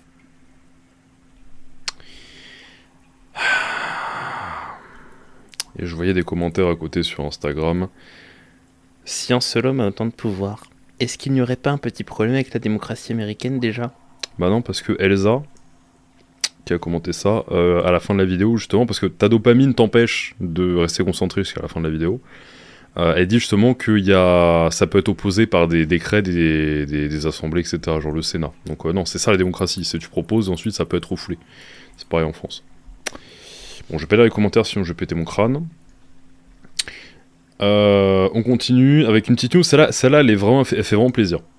Quand, dédicace aux entrepreneurs notamment, quand votre URSSAF vous met un pistolet sous la tempe, sur la tempe pour quand il vous manque 8 € et qu'ils font une relance à l'amiable, tu sais, menaçante, genre c'est à l'amiable, la prochaine, sera à l'amiable, tu sais, pour 8 balles qu'ils ont eux-mêmes pas enregistré il y a 6 mois alors que tu l'avais déclaré. Et bah dis-toi que l'État, avec cet argent-là, comment je peux t'aborder ça de la meilleure des façons pour te limiter ton choc? Que en fait l'État a débloqué 125 millions d'euros, donc imagine bien 125 0 0 0 0 0 0, ok, 125 millions qui sont alloués à équiper des cellules de prison avec des tablettes. Et ces tablettes ont été détournées par les détenus pour aller sur TikTok. Je veux que tu digères cette info-là. Heureusement, je te rassure, ils avaient débloqué 125 millions, mais en fait, ils se sont arrêtés à 60 millions. Ils ont mis en pause, ils se sont dit, tiens, le coût de la tablette par mec en prison, il est de 5000 balles, et ils vont sur Internet avec, au lieu de se réinsérer grâce aux tablettes minces. Peut-être qu'il faut établir la peine de mort. Ah non, ça, ils ont pas eu le pouce du raisonnement. Donc, je vais cliquer sur la vidéo de base. De base, j'avais noté, en intitulé de ce lien, « Utiliser l'épargne des Français pour financer la guerre. Excellente idée, mais quelle guerre ?» Question subsidiaire. Et pourquoi 125 millions d'euros sont-ils alloués à équiper les cellules de prison avec des tablettes qui sont détournées pour aller sur TikTok? Moi, je trouve que c'est un titre qui est très précis. Alors, faut-il puiser dans l'épargne des Français pour soutenir l'effort militaire? Je vous lance la vidéo. L'effort militaire. Faudrait-il utiliser l'épargne des Français? C'est la proposition du chef de l'État. Concrètement, l'idée serait de piocher dans les livrets des Français pour financer les dépenses militaires. Des sommes... Mais d'accord, mais et si au lieu de piocher dans l'épargne, on prenait les 125 millions, enfin les 60 du coup millions restants, parce que vous avez mis la moitié, et que vous les utilisiez pour la guerre? Quelle guerre, je sais pas, hein, mais pour la guerre. Des sommes ensuite reversées aux épargnants. Ah, ils te les rendent, t'inquiète. Mais c'est une idée déjà évoquée depuis plusieurs années et reprise aujourd'hui par des parlementaires. Je pense que ça doit être une contribution volontaire et non pas une contribution, ordonnée. Volontaire, pourquoi ? Parce qu'on fait appel au sentiment patriotique des Français et que ces Français... Oui, mais pour quelle guerre, en fait, je comprends pas. Et que ces Français pourraient investir dans la défense avec un... Ah, on investit dans la défense, ok, d'accord. Aujourd'hui fixé à 2,1% du PIB, le budget de la défense pourrait atteindre jusqu'à 5% selon le gouvernement. Une hausse motivée par la volonté des États-Unis d'être moins présents et des dépenses militaires coûteuses. Envoyer un soldat en opération extérieure, c'est 100 000 € par an. Fabriquer un missile de défense aérienne, c'est plus de 1,5 million d'euros l'unité. On voit bien que ces sommes sont considérables. Ce qui m'extermine, c'est que c'est vraiment des grands hommes politiques qui ont même pas besoin d'aller siéger et tout. Ils ont leur chauffeur privé à vie. Ils ont un salaire tous les mois tranquille de minimum 8K, tu sais. Ils ont 36 000 avantages en nature. Et pourquoi on prenait pas dans ton épargne, mon petit ? Les dépenses militaires représentent 50 milliards d'euros, soit 3 milliards de plus qu'en 2024. Et si tout l'argent qu'on alloue aux immigrés illégaux qui violent nos meufs, donc déjà ça ferait moins d'argent dans l'avortement, moins d'argent dans leur logement, moins d'insécurité, on tabasserait du coup déjà moins les impôts aux entrepreneurs, donc il y aurait plus d'entrepreneurs qui resteraient en France pour déclarer leur activité et qui réussiraient dans leur activité, qui se brideraient pas dans leurs chiffres. Et pourquoi on n'irait pas aussi, tu vois, déjà il y aurait moins de frais d'avortement. Il y aurait aussi, on vire les transitions de genre, tu vois. Comme ça, déjà, il y a moins d'argent, tu vois, comme disait un humoriste, se faire payer une chatte aux frais de la princesse, tu vois, avec l'argent des Français. Déjà, il y a beaucoup d'économies à faire, quand même, je trouve. C'est quand même assez spécial, surtout qu'il y a 125 millions qui apparaissent pour les... C'est bizarre, parce qu'ils ont 125 millions, ils les trouvent facilement pour mettre des tablettes dans les cellules, mais par contre... les millions pour faire des missiles et des trucs, c'est un peu compliqué. Bon. Excellent, d'accord, excellent. Je sais pas qu'on était en guerre en plus. Voilà un petit peu pour les news, les gars. Aussi, on a une petite, j'ai mis en story cette semaine. Un garçon de 17 ans dans un collège poignarde un autre adolescent qui est placé en garde à vue. J'ajoute à cela, mis au coin. Ah hop, c'est pas bien. Au coin, mot dans le carnet. Pas convocation des parents, parce que les parents, en fait, ils ont des plus gros couteaux que l'enfant, tu vois, donc on convoque pas les parents.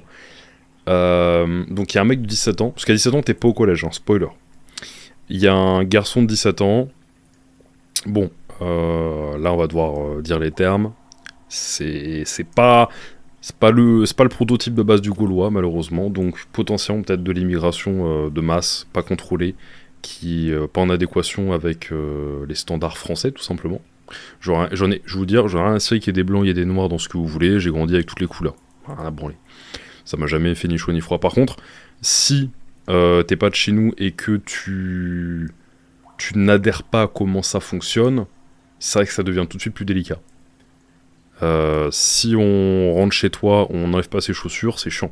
Si on rentre chez toi, on n'enlève pas tes chaussures, on te bouscule, c'est chiant. Surtout quand la personne n'a pas demandé la permission pour rentrer, tu vois. Derrière, quand les gens à l'étage ils te disent du haut de l'escalier, hey, cohabite et tout, sois sympa, machin, t'es pas sympa avec le mec qui est rentré par effraction. Ouais, mais il a pété ma porte et il pisse par terre. Il a parti ses chaussures. C'est un peu délicat quand même, tu vois. Bon, il a pété la porte, mais il m'aide à faire la vaisselle. Bon, déjà, il se passe quelque chose, tu vois. Là, non, il a pété la porte, il squatte le couloir, c'est un peu compliqué, tu vois. Donc, il y a un moment, les gars, bon, c'est un peu délicat. Pour équilibrer la balance, j'ai pas l'impression que celui qui se faisait attaquer était un spécimen de la Gaule antique non plus. Mais ça, j'ai envie de vous dire, on s'en bat les couilles. Par contre, le problème, c'est qu'il y a une récurrence dans les cas d'agression, justement, d'où ça vient. Et ça, c'est un vrai problème, tu vois. C'est un vrai problème. Donc, le truc, c'est qu'il va être mis en garde à vue, très certainement relaxé d'office, parce que l'autre, il a été poignardé, mais je crois pas qu'il en soit mort, hein, c'est juste qu'il s'est fait poignarder. Enfin, c'est juste, t'imagines, tu t'es poignardé, la violence du truc. Il s'est fait poignarder, mais je crois que ça va, c'est juste je crois pas en danger. Donc en fait, t'as une vidéo atroce, c'est ce que j'ai repartagé sur Instagram, où en fait, tu vois un gamin qui court en sortant de son collège, poursuivi par un autre gamin avec un couteau à la main. Et derrière, t'as les cris des gens autour, des enfants autour, parce qu'en plus c'est des enfants qui voient ça, des enfants autour, où c'est pas des cris habituels, tu vois, c'est des cris de il se passe un truc, genre arrête et tout machin, tu vois. Et l'un course l'autre. Je sais pas comment on peut arriver à venir dans un établissement scolaire avec un couteau et de là empoignarder quelqu'un. Il y a beaucoup d'étapes là qui sont... Là, ça c'est pas insérable dans la société, ça. Donc surtout à 17 ans, mais à 17 ans tu fais ça mon gars. Tu fais quoi à 20 ? Tu fais quoi à 25 ? Bref, il va vivre sa meilleure vie en prison, ou alors, très certainement pas aller en prison du tout et vivre sa meilleure vie en dehors. Et toi, si t'as oublié 8 € à l'URSSAF, y a le GIGN qui vient te plaquer dans ton sommeil. Tu te fais éveiller à 6h du matin avec une torche dans la gueule, tu vois.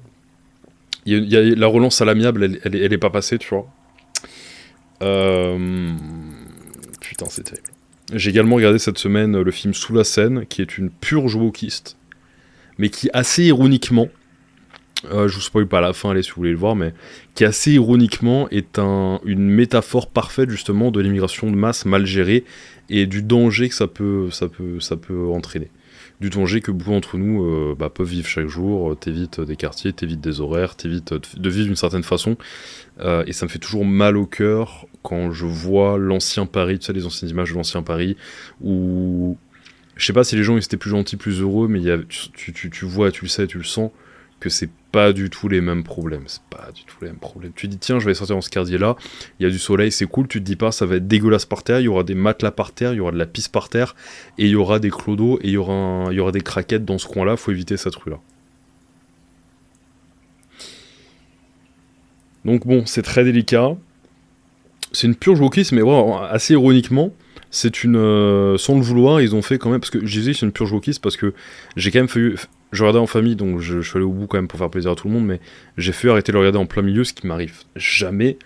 En fait, tous les mecs blancs, ils ont pas le droit de parler. Et quand ils ont le droit de parler, c'est pour dire des trucs de salope. J'ai peur, etc. Tu vois. Les Renois et les femmes Renois, c'est les plus stylés.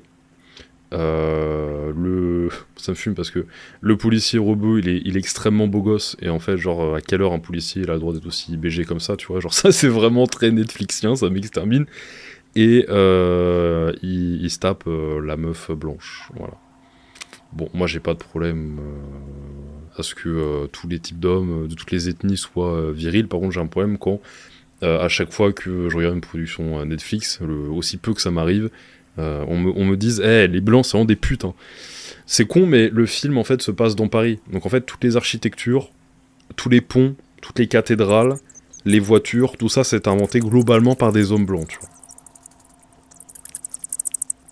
Bon. C'est bizarre. La police, c'est inventé par des hommes blancs.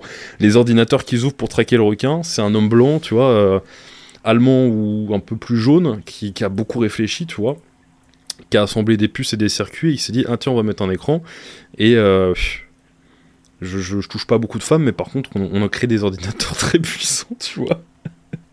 Bon bref, je vous recommande vraiment pas, pourtant c'est dommage, l'idée me faisait kiffer, je me suis dit, vas-y, ça va être marrant et tout, des requins dans la Seine. Bon, écoute, c'est un sous-texte anti-immigration massive de masse incontrôlée. Très intéressant ce que j'ai dit, mais par contre je pense que ça n'a pas été fait exprès. Ou alors c'est le réalisateur en soum soum, c'est un tchad. Bref les gars, on va passer... C'était une longue partie mêlée générale, mais il y avait beaucoup à dire, et je suis sûr que là si je vous France Info, j'ai à dire, c'est pour ça que j'ai voulu vraiment geler dans le temps ces infos-là pour les aborder, et pas en fait... parce qu'il y a des actus chaque jour dans le monde et là-dessus, et je voulais pas les louper, je me suis dit c'est quoi, ces sont très bien, on va les aborder. On va passer à la partie 3 maintenant les gars. Je vous rappelle, dites-moi en commentaire si cette partie-là vous a plu en mêlée générale, comme ça je sais si on réitère. Vraiment important les gars, c'est sur Spotify, YouTube, Deezer, dites-le. Partie 3, le fabuleux mode ne pas déranger. Sur ton téléphone, c'est parti. Partie 3, le fabuleux mode ne pas déranger sur ton iPhone, sur ton téléphone. pourquoi j'ai intitulé cette partie-là le mode ne pas déranger, parce que je vais dire un secret, je passe ma sainte vie en mode ne pas déranger sur mon téléphone, et il y a seulement une poignée de personnes qui peuvent passer à travers. Tout le reste, c'est en ne pas déranger. Pourquoi ? Et toutes les notifications, pourquoi ? C'est très important parce que tu as, comme je te le disais, une attention, un temps, une énergie grandement limitée, et déjà qu'à travers l'hyperstimulation par les réseaux sociaux, par ton téléphone en tant que tel, tu peux vite être distrait, notamment à travers tes mails, on va en parler, qui sont rien qu'une to-do list des autres gens pour toi. Désolé, mais le problème c'est que j'ai moi-même ma to-do list, donc allez tous vous faire enculer. Les mails, soit tu délègues, soit ça dégage, soit tu te désabonnes absolument tout, et tu bloques un temps, peut-être 1 heure dans ta semaine pour répondre à tout, mais vraiment, faut pas qu'il y ait un mail un jour dans ta journée qui te sorte de ta journée. Et évidemment, tu vas me dire, il y a des urgences. Oui, mais évidemment. Oui, mais les urgences, ça arrive tous les combien ? Voilà. Donc, non. Tu gardes un temps dans ta semaine si tu veux les débriefs, mais globalement, moi, j'ai abandonné l'idée de mon adresse email perso. J'ai depuis ces dernières semaines, derniers jours et dernières semaines, j'ai complètement abandonné l'idée d'y répondre. Genre ça s'est tellement accumulé les trucs dedans que j'ai dit écoute, si j'y réponds pas, il se passe quoi ? Rien. Bon, bah on oublie cette boîte mail, elle est tombée dans l'oubli maintenant. J'ai plus que ma boîte pro où il y a peu de personnes qui ont accès. Donc, parenthèse fermée sur ça, je le réévoquerai, mais il faut pas donner ton temps à non seulement n'importe qui, ni à n'importe quoi. N'importe qui, parce que j'ai pris des notes, donc c'est normal si des fois je détourne le regard ou je lis un petit peu, mais je vais vraiment me cadrer. Ne pas donner son temps à n'importe qui, ni j'ajoute à n'importe quoi. Et évidemment, tu te feras du mal en ne pouvant exercer... Attends, vas-y, j'ai pas relu. Tu te feras du mal en ne pouvant exercer à son meilleur le pouvoir de la satisfaction. Voilà. En fait, donner ton attention, ton temps, ton énergie à autre chose, l'allouer à autre chose que ta putain de mission, ton objectif et le toi que tu veux être, en fait, tu te fais du mal. Tu te fais du mal parce que tu retires tout ce que tu as investi dans ta gratification différée et tu l'alloues à soit de la gratification instantanée qui n'avait pas lieu d'être. Il n'y avait pas besoin de décompresser à ce moment-là, c'était pas prévu de se relâcher à ce moment-là. Comment dire ? Tu l'alloues à des choses qui n'étaient pas prévues, donc ça te sort de la trame de la journée. Tu l'alloues à des choses qui te sortent de ton focus dans une session de travail. Tu l'alloues à des choses qui ont peu d'importance. Et donc là, tu commences à donner 30, 45, 1 heure de ton temps à une tâche qui est bien moins importante que ce que tu faisais. Et même si tu dis, tu sais quoi, je m'en occupe rapidement, ça te plombe du temps. Puis ensuite, il faut re-rentrer dans la grosse tâche, qui est vraiment importante. Dans la session de concentration. Faut vraiment, les gars, que vos to-do list... Et je vais vous donner une mission très simple après ça, vis-à-vis de ça, parce que c'est vraiment un conseil de vie et de business. Vraiment, les gars, de vie et de business. Et vous pouvez même l'appliquer à vos priorités et à votre sociabilité au niveau de votre progression physique. Là aussi, ça touche à tout. C'est vraiment un gros conseil de vie. Donc, tu te feras du mal, parce que du coup, tu vas sortir de ton investissement en toi vers ta mission, vers donc la gratification différée. Et on en parlera dans le sens de la vie, mais la gratification différée, c'est une qualité grandement masculine, de savoir se projeter dans le temps et savoir dire non à l'impulsion, à l'émotion du moment. La gratification instantanée, c'est plutôt un trait féminin. Et la gratification instantanée mène à l'insatisfaction différée. Alors que la gratification différée mène peut-être à de la satisfaction ou de l'insatisfaction momentanée, mais quoi qu'il arrive, elle mène à de l'accomplissement et de la gratification différée. Donc c'est vraiment important de ne pas sortir du cadre. Ok, d'épurer ce qui est important, ce qui n'est pas important. S'il faut, tu dégaines ta matrice d'Eisenhower, je crois que c'est ça le nom, où tu as important, pas important, urgent, pas urgent, et tu vois si tu délègues, tu fais ou tu remets plus tard. Accepter pour faire plaisir, c'est non. Je sais des fois que c'est dur alors attention, hein, des fois il faut accepter de faire quelque chose avec ses proches, évidemment, avec ta copine, avec tes amis, même si t'as pas totalement envie ou que ça serait peut-être mieux que là, sur le moment, bah t'as peu de temps libre, tu bosses, tu la louerais bien à toi pour décompresser ou alors au taf. Si ponctuellement, vraiment en dosant bien, ça serait intéressant et sympa de quand même allouer du temps là, parce qu'il faut le faire, hein, à ta famille, à tes amis, c'est cool. En général, vaut mieux le planifier à l'avance, comme ça te sort pas de ce qui était vraiment important. Ce qui est important est alloué et mis au moment où c'est censé être fait est important, et le reste, les amis, les distractions, tout ça, tu le planifies aussi, parce que ça fait partie de l'important. C'est ton temps off, c'est ton investissement dans les gens que t'aimes, c'est pas négligé, y a pas de monk mode à mettre, Non. Vois les gens, continue de faire tout comme il faut, mais mets ton curseur, mets ta priorité au bon endroit. Souvent, les gens ont des raisonnements beaucoup trop, quand ils grindent, quand ils s'investissent, beaucoup trop extrêmes. C'est soit je suis totalement dans le sociable et pas du tout dans le boulot, et du coup j'avance pas, soit je suis totalement dans le boulot et pas du tout dans le sociable, et du coup je deviens un putain d'ermite abruti socialement. C'est ça, hein. Je pense qu'on a tous vécu un moment, si on s'est plongé dans le boulot, hein, tu progresses beaucoup sur le perso, mais tu deviens un putain d'autiste en société, tu vois. Quand on te regarde, on dirait Elon Musk qui est tout content, qui commence à faire des saluts romains, putain. Tu vas faire des saluts romains si tu vois pas assez de gens, tu vois. Donc faut un équilibre, mais cet équilibre il doit être choisi. La proportion de ma mission et de décompression des autres, etc. elle doit être choisie, elle doit même être planifiée en avance. Comme ça il n'y a pas de mauvaise surprise, comme ça t'es pas sorti. Tu vois, tout ce qui est imprévu, si c'est pas urgent, si on dit tiens tu viendrais bien avec nous faire ça, bah j'ai ma mission là, j'ai mon objectif, et là je peux pas m'en départir, faut que j'avance ce soir dessus. Je me sentirais mieux, mais au-delà de ça, je suis censé le faire, je l'ai prévu, je dois le faire. Donc c'est chiant de dire non, mais non, tu vois. C'est pas contre vous, mais non, tu vois, c'est important. Faut pas dire non pour faire plaisir quand bah ça vous pénalise de trop. Faut savoir être un peu égoïste, les gars. Faut savoir même, j'irais jusqu'à dire, des fois être méchant ou paraître méchant, parce que c'est pas vraiment être méchant, mais c'est paraître méchant, paraître égoïste. Parce que tant que c'est pas 24 sur 24, tout le temps, 7 jours sur 7, mais que c'est ponctuel et à des moments où vous avez planifié ce moment-là pour vous, et qu'à d'autres moments vous planifiez des moments pour les autres, bah il y a un bon équilibre, ok ? Tu ne pourras pas être partout, des choix vont devoir être faits. Même si vous avez envie, des choix doivent être faits. Si tu perds 3 soirs à travailler... Si tu perds 3 soirs où tu étais censé travailler sur ton projet, ou sur ton corps par semaine, à la fin du mois, la différence, elle est de 12 soirs perdus, quasi la moitié de ton mois. Je le répète, si tu perds chaque semaine 3 soirs à ne pas travailler sur ton projet, et quand je dis perds, hein, c'est des soirs où tu aurais vraiment pu avancer, et que c'était pas du temps alloué de base et prévu de base à ta famille ou tes amis. Il faut qu'il y en ait, hein, attention. Mais si t'as 3 soirs d'affilée que tu aurais pu investir différemment que tu l'as pas fait, à la fin du mois, tu perds 12 soirées où tu aurais pu bosser. Imagine pour les journées. Pareil, si tu travailles toutes les semaines sur ton projet 5 jours sur 7, et je te fais pas une Andrew Tate en te disant travaille tous les jours t'es sur l'ordi, tous les jours tu travailles, tout le temps tu travailles, etc. Tu dors pas beaucoup, tu travailles tout le temps. Non. Comme je te l'ai dit, il faut doser son énergie.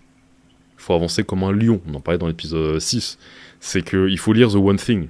Il faut privilégier la qualité de travail à la quantité. Tu vois, en ce moment, je suis en plein dedans. Le matin, je travaille pas, je m'entraîne. Le midi, je mange bien, je mange sain. Et l'après-midi, je bosse, je fais mon deep work. Et globalement, le soir, vers 20h30, je m'arrête. Je vais manger. Alors qu'avant, je pouvais bosser jusqu'à genre minuit, tu vois, machin, ou reprendre après avoir mangé. Et je reprends pas. Après, je fais des tâches très peu cérébrales.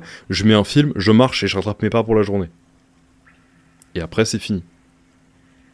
Et je suis concentré sur le peu d'actions importantes. Sur mon bien-être physique, mental, sur ma bonne alimentation et sur mes tâches importantes du jour. Que ça soit la gestion de l'équipe, que ça soit des tournages, ou que ça soit l'avancée sur la FSM, ou sur la production de contenu, ou sur ou débriefer les statistiques de mes posts, ou prévoir des stratégies, ou prévoir sur un contenu qui va bientôt sortir, peu importe, c'est ce temps-là alloué. J'ai des journées types, etc. Ça, on en avait parlé pour les coachs déjà. Donc, l'intention est plus importante que la quantité de travail. La quantité, ça fait pas tout. C'est pareil comme l'entraînement, je faisais un parallèle au début, mais c'est pas plus tu fais de séries, plus tu fais de muscles. Non, c'est plus tu t'alloues de la récupération, plus tu peux performer violemment derrière. L'intensité, les charges, l'énergie, la récupération, tout ça. Pareil pour ton mental. Par contre, si tu travailles que 5 jours sur 7, même sans travailler de 8h à 20h, même en travaillant juste, tu fais un pas par jour, hein. Tu travailles sur, je sais pas si t'es entrepreneur, 2-3 tâches clés, ou si tu travailles sur un side projet ou sur ta mission, et ça c'est juste une chose par jour ou 2 choses par jour, pas grave, c'est un pas en plus. Si tu travailles seulement 5 jours sur 7 au lieu de 7 jours sur 7, vers ta putain de mission, à la fin de l'année, sur 365 jours, en perdant 2 jours par semaine seulement, à la fin de l'année, t'as perdu 125 jours. Est-ce que tu comprends, surtout si t'es entrepreneur ou compétitif, Est-ce que tu comprends la différence entre toi et un mec qui a mis 365 jours contre toi qui en a mis peut-être que 265 ou 250? Est-ce que tu comprends qu'il y a un écart de 125 jours?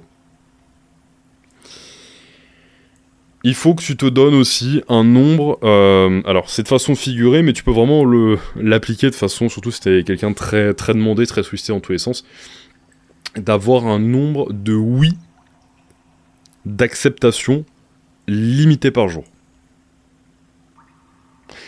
C'est une idée que j'aime bien, c'est un nombre de oui limité par jour, parce qu'un oui peut induire un investissement pas prévu. Tu peux m'aider à faire ça, oui. Est-ce que tu peux m'envoyer ça, oui. Tu dois avoir un nombre de oui limité par jour. La loi de l'accumulation joue en ta faveur ou en ta défaveur. C'est exactement comme l'émission.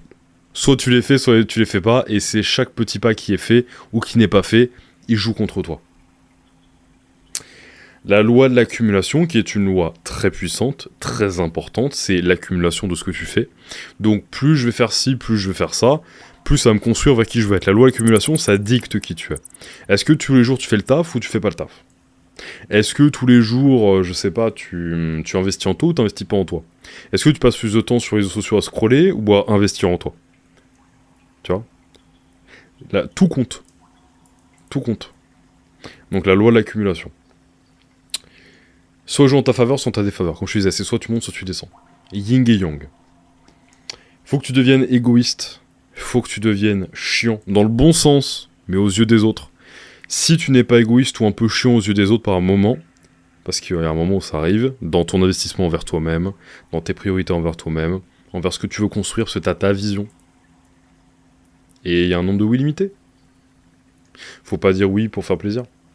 T'as un nombre de oui limité. Donc il faut que tu sois un petit peu égoïste, un petit peu chiant aux yeux des autres, dans ta mission, parce que qu'est-ce qui est le plus important? Qu'est-ce qui est le plus important? Ton image aux yeux des gens, ou alors ce que toi tu veux accomplir, ton image envers toi-même? Tu vois, là j'ai noté, ton image aux yeux des gens qui ne te mèneront pas où tu veux, ou l'accomplissement de tes objectifs, et par extension ta fierté de toi-même. Ta fierté d'avoir une vision et de l'avoir accomplie. Moi, il y a un truc, les premières fois où j'ai vraiment entrepris des projets, qui m'ont fait grandement plaisir, c'est voir la mise en action et la mobilisation des gens, des acteurs dans ce que j'entreprenais, sous mes yeux. Viens, on va faire une app. Ok, putain. Il y a eux qui commencent à travailler sur l'app. Lui qui commence à travailler sur l'app. Et un jour, je l'ai dans les mains, l'app. Et je me dis, putain, on va la sortir. Putain, on la sort, c'est excitant. Le lundi à 8h, on l'annonce. Pareil pour l'Imperium, j'ai une idée, je contacte un associé, on réunit des coachs, on se met dessus, ça sort, ça aide des gens, enfin tu vois. Pareil pour tous les lancements de programmes, etc. Ça naît d'une idée, tu rassembles des gens, tu rassembles tes ressources, ton énergie, tu rassembles tes capacités, tu le montes. Putain les gars, y a rien de mieux. On est vraiment une puissance créatrice en tant qu'homme. Donc, qu'est-ce qui sera le plus important? Je te repose la question, parce que je t'ai donné un petit coup de défibrillateur dans le premier épisode, mais je te repose la question. Qu'est-ce qui est plus important? Ton image aux yeux des gens qui ne te mèneront pas où tu veux? Parce que oui, faut hiérarchiser. Est-ce que là, ce que la personne me propose, ça va m'aider? Est-ce que même cette personne-là, des fois, faut être rude, hein, dans mon entourage, m'aide vraiment? Ça veut peut-être pas dire qu'il faut la couper, ça veut pas dire qu'il faut être aussi radical. Non, mais est-ce que du coup, j'ai envie d'investir autant de mon temps avec? Est-ce qu'elle me tire vers le haut ou vers le bas? Parce qu'il n'y a pas d'entre-deux, hein. Est-ce qu'elle me tire vers la version de la personne que je veux être plus tard, ou elle me tire vers l'ancien moi? Directement ou indirectement, hein. Dans les actions ou dans comment elle s'adresse à moi, tu vois. Et évidemment, tu peux dire, écoute, ça c'était moi avant, ça c'est moi maintenant, tu me parles pas comme ça, machin truc. Mais est-ce que tu fais un pas en avant, un pas en arrière, tu vois? Et derrière, comment tu vas te sentir avec toi-même? Quand tu seras seul avec toi-même, il n'y aura pas d'échappatoire, pas de distraction, tu seras seul avec toi-même, avec tes pensées. Tu vas penser quoi de toi? D'un point de vue macro, quand tu bosses, ne te laisse pas distraire aussi. Là, d'un point de vue plus macro, dans l'action, ne laisse pas distraire. Pas de message visible sur ton téléphone. Ne pas déranger. Pas de réponse au coup de fil. C'est quoi, la dernière fois je bossais, il y a un ami, il m'appelle parce qu'on devait réserver un train. Ouais, mais là je bosse, tu vois. Donc je réponds pas, j'ai envoyé un message 2 heures après, je lui ai dit écoute, je bossais, je te réponds ce soir quand j'ai le temps. Et j'ai pas interrompu ma session de deep work où j'étais ultra productif pour dire écoute, le train tu vas prendre telle heure. Ah c'est cool, ok d'accord, moi je vais aller regarder. Non, j'ai pas le temps. Puis le train il va pas s'envoler. Puis mon pote, il va pas s'envoler, il se doute bien que je suis occupé. Arrêtez de tout le temps être à la solde de tout le monde. Quand il y a une urgence, ouais, décroche. Quand est-ce qu'une urgence? C'est rare. C'est rare. Et s'il y a une urgence, il y aura un message sur le répondeur. S'il y a une urgence, c'est de toute façon... Si c'est quelqu'un d'important, déjà, tu l'auras exclu du ne pas déranger. Ce sera une des rares personnes qui pourra t'envoyer un message et que tu voyais la notif tout de suite. Juste bloque tout. On a vécu des siècles sans SMS, sans... tu vois, des siècles sans ça. Bon. Ne pas déranger est une bénédiction utilisée 24/24. Ouais, moi j'ai un mode exprès sur mon téléphone, je l'ai personnalisé, c'est le mode focus. C'est exactement ne pas déranger, sauf que mes coachs, mes associés, comment je pourrais dire ça, les freelances qui bossent avec moi, peuvent passer au travers, parce que eux c'est du boulot, c'est urgent.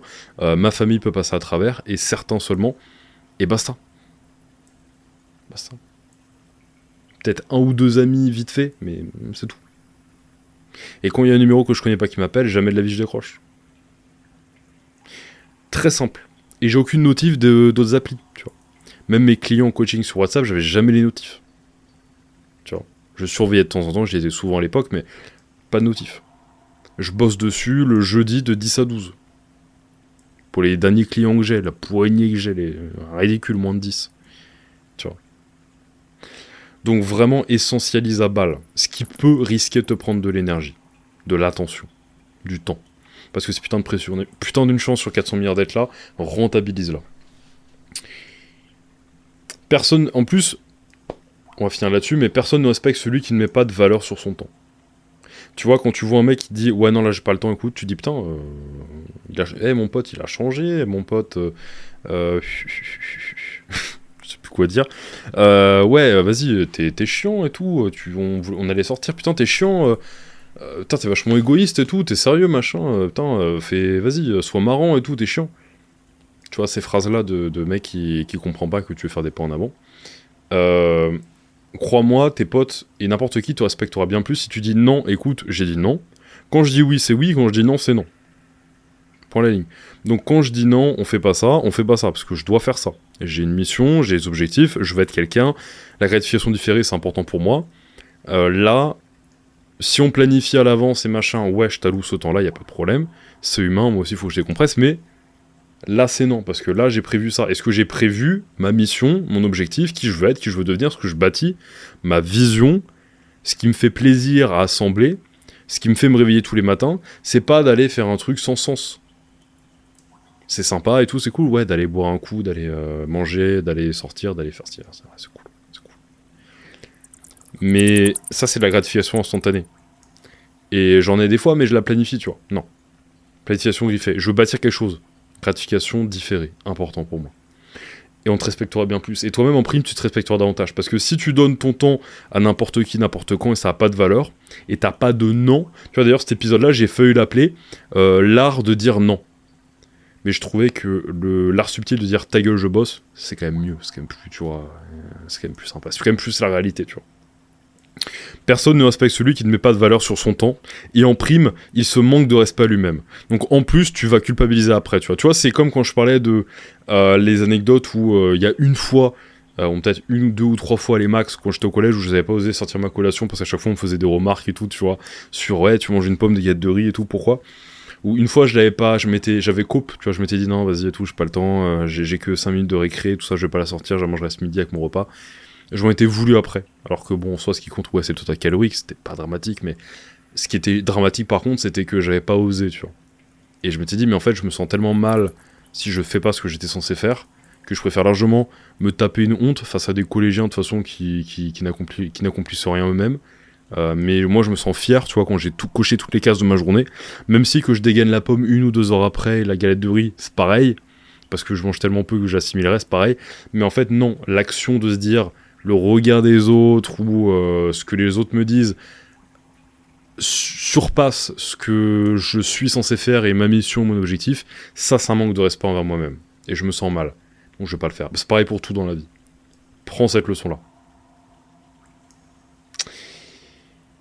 Voilà un petit peu ce que j'avais à vous dire pour la partie sur conseil de vie, business, tout. C'est important que vous gardiez précieusement votre temps, votre énergie. Arrêtez de le donner à n'importe qui. Arrêtez de sortir de votre plan de la journée. Mettez un plan, essentialisez-le pour y voir clair, pour mettre de l'intention dans le peu de tâches que vous faites, mais pour bien les faire. Octroyez-vous de la performance et du repos, et délaissez la gratification instantanée. La seule gratification instantanée, c'est la bonne nourriture, les bons moments avec vos proches, les bons moments de décompression pour vous-même, vos hobbies, etc. Mais tout ça, ils sont planifiés comme des moments prévus de relax. Ils sont le yin et le yang, enfin du coup le yin de votre yang, qui est du coup la gratification différée et l'investissement dans votre objectif. Très important. C'est du 80-20. La loi de Pareto, on la retrouve partout dans la nature. Ça, j'en parle dans l'FSM aussi. Mais la loi de Pareto, on la retrouve partout dans la nature. La loi de Pareto, c'est 80% de boulot, 20% de résultats, enfin 20% de relâche, pardon. Pareil pour la nutrition, 20% d'optimal, de strict, entre guillemets, de sain, et 20% de plus plaisir, sans forcément que ce soit pas sain. Hein. La loi de Pareto, c'est 80% de boulot, 20% de relax. C'est 80% des actions font 20% de résultats, 20% de résultats font 80% des actions, 20% des hommes, 80% des femmes, 80% des femmes, 20% des hommes. Je vais partir loin après. Bref. Très important les gars. On va passer à la mission pour conclure cet épisode-là. Je vous remercie d'avoir écouté jusqu'à là. Surtout les gars, dites-moi en commentaire pour la partie mêlée générale si on la continue ou pas. Mission. On va passer à la partie mission les gars. Donner la mission de la semaine et on va se quitter là-dessus. Faut que j'aille de toute façon sauver Gotham.